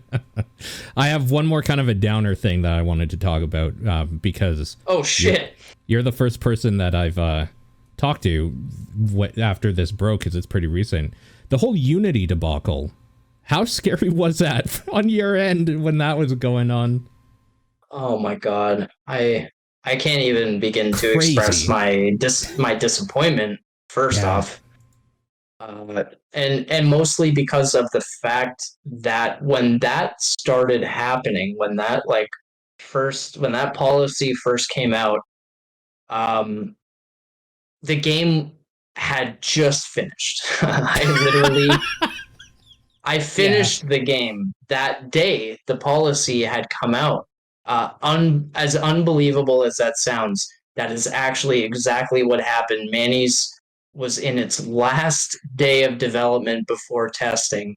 I had just finished it that day, and that policy came out, and you can't even imagine the mental blow that dealt, because that was pretty awful stuff to see That was as soon as the crazy. game was finished. And Unprecedented.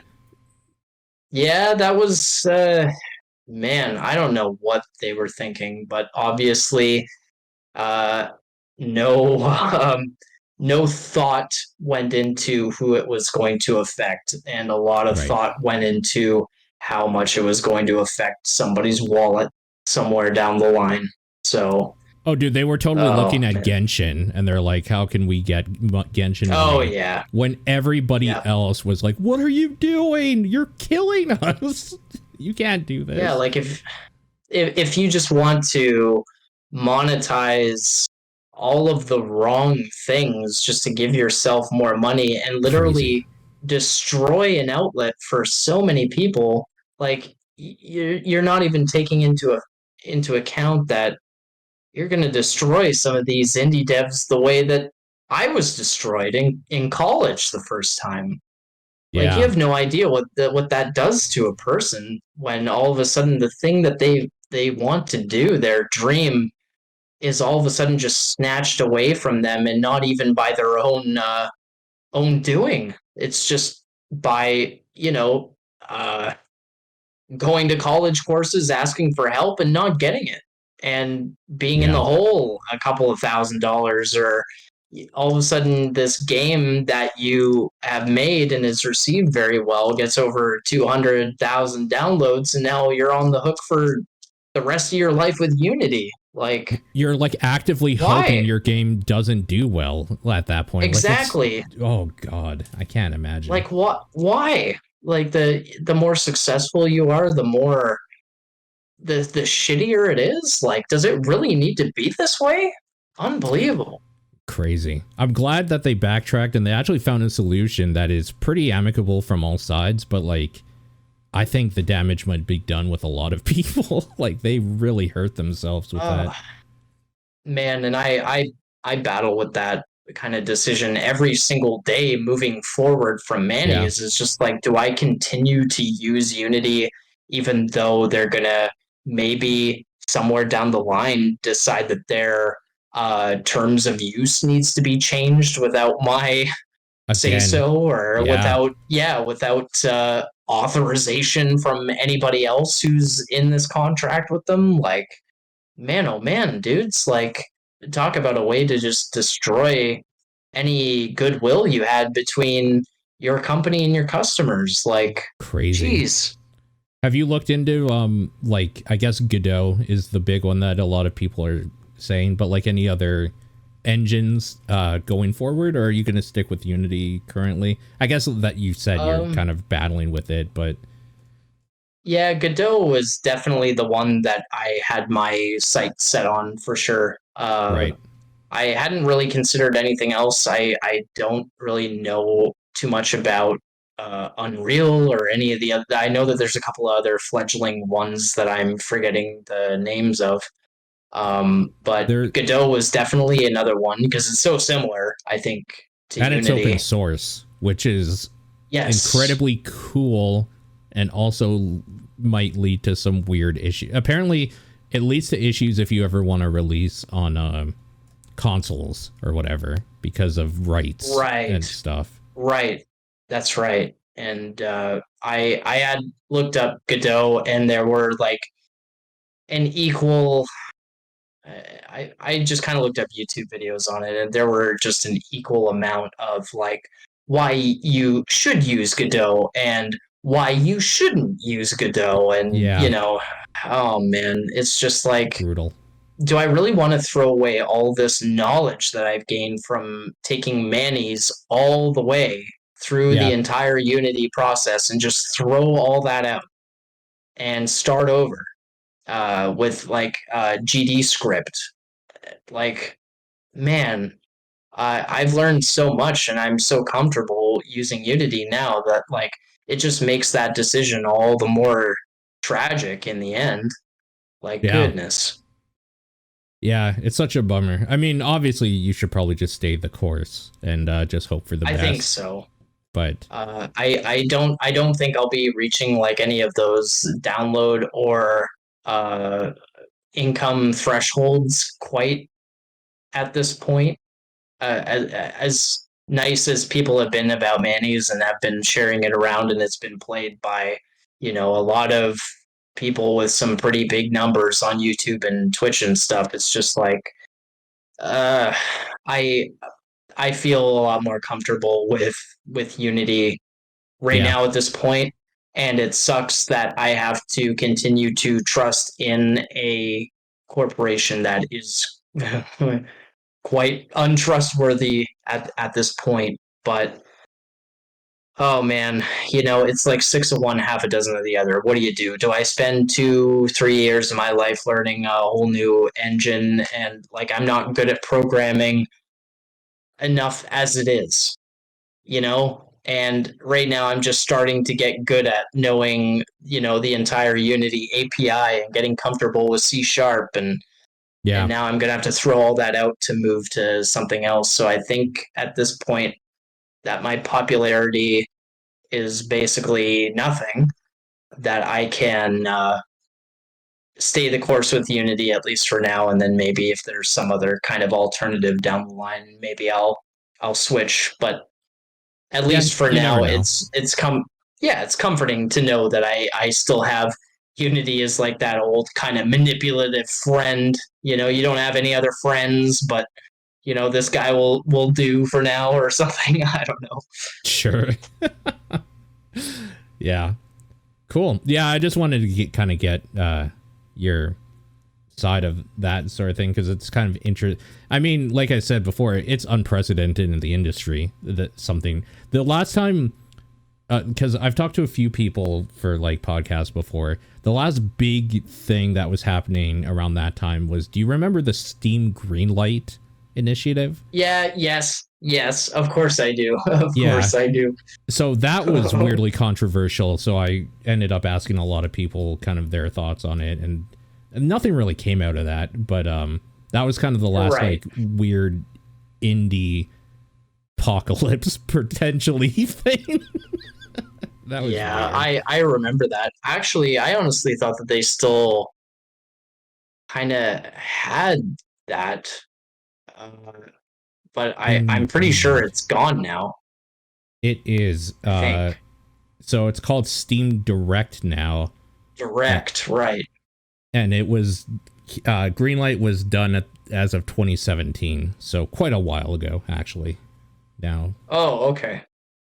yeah. And yeah, I can't even really remember what Steam Greenlight even really accomplished. Like I It was can't basically just remember. itch.io. Anybody could throw anything up there, and the things that got upvoted the most had more potential to be on the actual store, which led to developers having to spend a lot of their time almost like campaigning rather than making the thing. Like they had to develop Oh, okay. they had to get their shit out there to it. You know what it actually was Kickstarter essentially, but instead of real money, like a tangible thing that could help them in development, it was updates. Yeah, it's like Steam Bucks or something. Yeah. Yeah, exactly. Oh my god. It was Yeah, so but I do stupid. remember that. I remember that being a thing. I just it's crazy how far uh like traditional game development has come, Yeah. because I was telling somebody this before, and again, I don't mean to sound like a huge pessimist when it comes to like game development or anything like that. I'm certainly not trying to out anybody when I say this, but it's just like I think the reason that we see a lot more like games that their quality isn't that high is because game development now is so accessible. and it's Yeah. accessible to everybody. Yep. Whereas before, like think of all those dudes spending those hours and hours and hours, sometimes days at a time, programming like, all these bits and bobs and getting this game to work and just, and it was like computer science basically at Totally. that point, Yeah. and so inaccessible to anybody that wasn't like part of Nintendo or working on, like the first Crash Bandicoot on the PlayStation or something like that, and having to like import, things and graphic kits and all that from like California. And like now anybody can just download Unity in a couple of seconds onto their computer and just start making a game. And that part is beautiful because It's awesome. Yeah.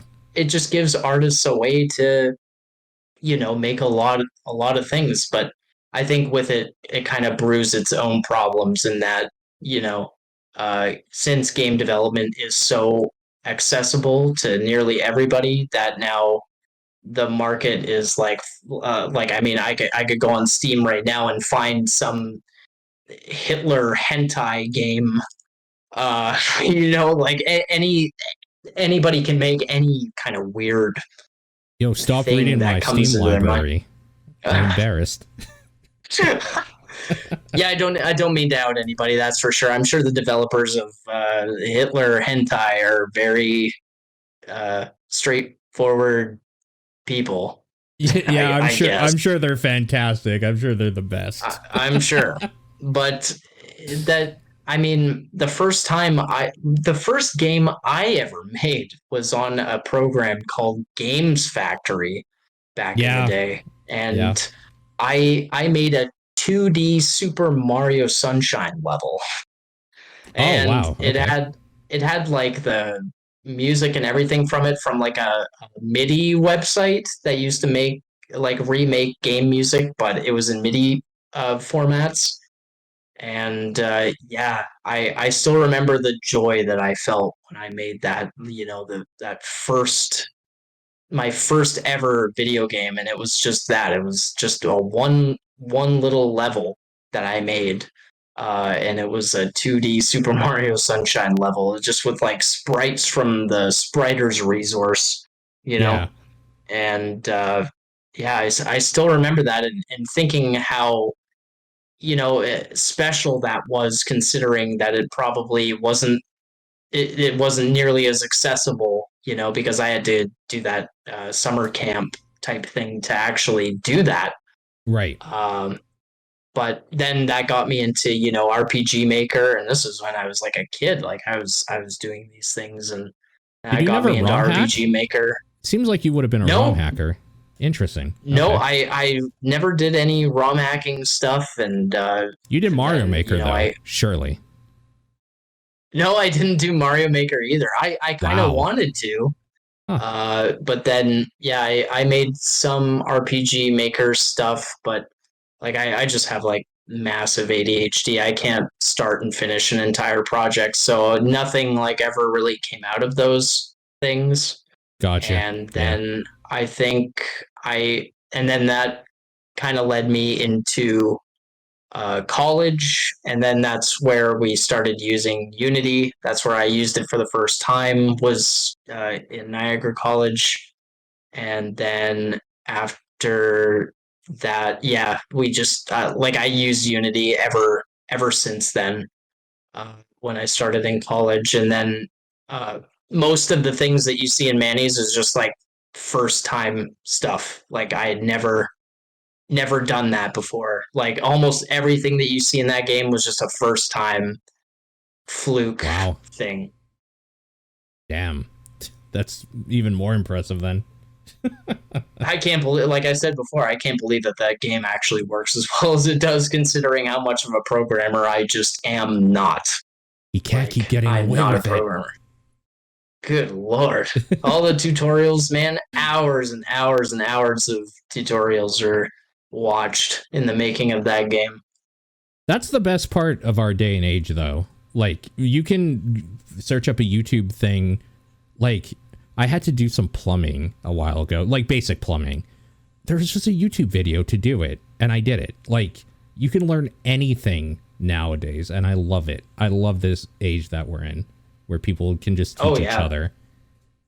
Absolutely. And I think it's just really great that I can look at this like very, very specific problem that I have in Unity, and some dude like 7 years ago was asking the same exact thing about the problem that he's having, and then have like 5 people answer that question, and then it's like, oh, thank God, now on to the next earth-shattering thing that I have to do. Yeah, no, it's so awesome. And like, Manny's is a testament to the day and age we live in, where by your own admission, you failed out of college for the thing, and now you did the thing because we have the resources where you can just do it instead of having to sit through some weird academia thing for arts. It's like, dude, I fucking hated art college. I hated it so fucking much. Holy crap. Like, oh man, I mean, I did enjoy, there were certain aspects of college, like at Niagara College in game development, that I did enjoy, and I genuinely did learn a lot of things. Like I wouldn't have been able to have made Manny's without going there, that's for sure. So I definitely don't blame that. It's just that I needed help, and I think the entire idea of post-secondary institutions needs a drastic reimagining, or a restructuring, I guess would be a better word, in that it's archaic, I think. It's weird too, because they kind of can do that stuff with the trades. They like realize that, hey, if we want somebody to be a welder, we're not going to sit them down and have them tell me the exact like ratio of gases you need for a specific thing. We're going to bring an experienced welder in to teach them how to do the thing that they need to do. Like, I don't understand why the arts, some places still just don't get it. Like, they're sitting you down and teaching you about stuff that like doesn't matter for what you're doing. It drives me crazy.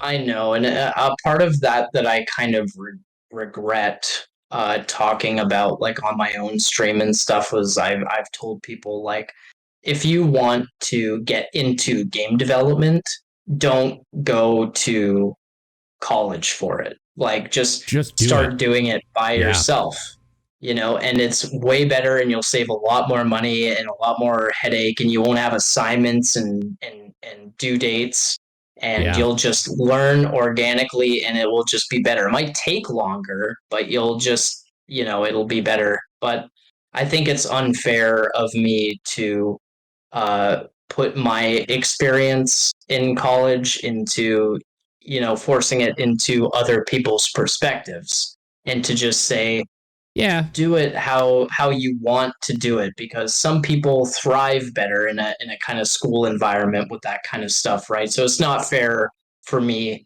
to say that, I don't think. In that my school experience was not great, in that they didn't offer me really any help when I was trying my hardest. Like, it was the only thing that I wanted to do. I wasn't slacking off, and that's why I failed. Like, I genuinely needed the help, and I really wasn't getting it. But it's like, my personal route probably was perfect for me, honestly. Maybe I needed to go to Niagara College and fail at game development, and that's how I actually became a game developer, you know?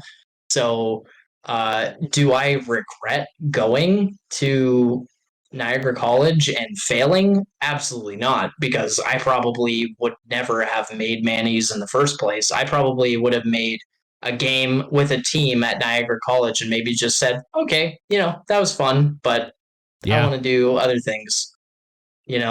So totally. So I say, if you want to go to college for that kind of stuff, then do it. And maybe you gotta fail. And maybe you'll just pass with flying colors, and that's fine too. But I think the important thing to take away from it is that in life, sometimes you just gotta fail.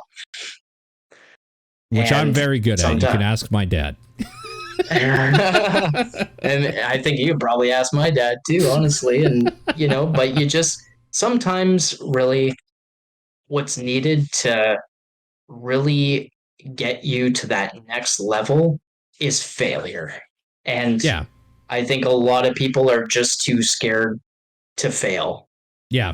And but that's what you got to do sometimes. I genuinely think if I hadn't have failed, I wouldn't have ever made Manny's at all, or maybe I would have. Maybe I'd be more successful right now. You never know. But It might not have given you the hunger to, though. yeah, maybe I wouldn't have such a passion for it like I do right now. That me failing that like those courses and actually like thinking, oh man, I'll never be a game developer ever. And then all of a sudden it's just like, nah, fuck that. I'm going to show these guys that I can do it and I will do it. And now I've done it. So here we are. Yeah. Right? For sure. Yeah. Basically, fuck those guys. Fuck them. Yeah. And it's nothing wrong with the tutors. It's nothing wrong with the other students. Nothing wrong, really. I mean, the teaching method was a little questionable, I will say, but it's just like, sometimes there really is nobody to blame, and it's just the universe's way of steering you in the right direction. For sure. Yeah. Well said. Well said. We should probably start wrapping up here. As you can tell, I can talk for hours. Like this, that's why I like podcasting. I like. Hey, so can I. Yeah. So this is easy mode for me. But what's next for you? Like, are you going to GDQ? Are you going to continue speedrunning? Just going to work on games? Oh man. Well, it would be pretty neat to like as weird as my relationship is with GDQ. It would be pretty cool to see Manny is in a GDQ at one point. I've thought of that for sure. You could be on the couch too for it. Oh, because that went so good last time. But it would be neat to see it there, and I definitely like to provide a little bit of commentary if somebody wants to run it and get it in there for sure. But I considered running it. There is a speedrun.com page up for it.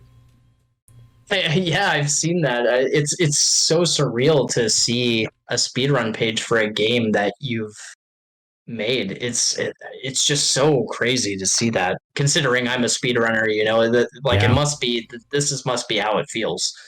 And I think I can beat this guy. Casual speedrun, I'm coming for your time.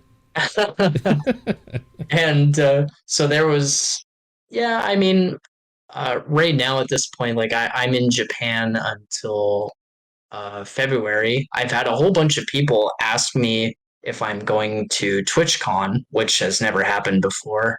Oh yeah, that's this weekend, I think. Yeah, I think it's like today or tomorrow it starts or something.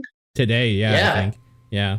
But I had a whole bunch of people asking me if I was going, of course, because I'm like watching all of like these people on Twitch play through Manny's, and they're all like, "Oh my god, are you going to TwitchCon? I'd love to meet you," and all this stuff. And I'm like, I've never considered going to a TwitchCon ever in my life, but it sounds kind of fun now that all these people are inviting me to go. Sure. So yeah. I mean, I have never. I've never considered going, but that's not for any like negative reason. I've never ever had a reason really to go, but everybody's been asking if I'm going, and I'm like, hey, maybe next year. Maybe I'll go next year. Yeah. And cool. And yeah, as for game development, I really just need a break. Yeah, fair. At the moment. And I'll take a break, and then maybe in November sometime I'll start with the controller options and the language options for Manny's, and then once that's done, I will officially consider Manny's complete at that point. At which time I will move on to something else, and those are my plans. Cool. Do you have any links or anything people can find you at? Uh, yes. Might take me a little while. Do you want me to just like post them in here or? Well, they'll be in the show notes, but wherever audio wise, like you want people to go. I don't know if you use your Twitch page or. You can find me on Twitch. That's twitch.tv/Bonesaw577. Also on Twitter under the same name, or my game development Twitter, which is bonemeal_, because somebody took bone meal before me. Damn it. And what else? Thebonemeal.com is my website. It's got updates on it. I do update it regularly. It's got links to all of my socials on that website, and links to Manny's on Itch and Steam. That website basically has everything, pretty much. Perfect. Yeah, in the description for this also, I'll be linking to that. Obviously, the game page and indie period or dot or full stop and Molly's links as well, so people can check them out too, because I think they're very good. I think you're all very good, and I appreciate you taking time to chat with me. I had a lot of fun. Oh, of course. Actually, I was telling myself one night while I was doing the dishes, I said to myself, if I ever get an interview with somebody for a podcast or some kind of YouTube show or whatever about Manny's, that'll mean that I've made it. You've and made then all it. of a sudden that night you sent me an email about doing an interview, and I was like, holy shit, I can't believe it. I made it. Yeah, there you go. Oh man. But yeah, this was an awesome conversation. I really enjoyed it, Paul. Thank you very much for having me. I really appreciate it. Me too, man. Thanks for listening, and we'll see you guys later. Peace.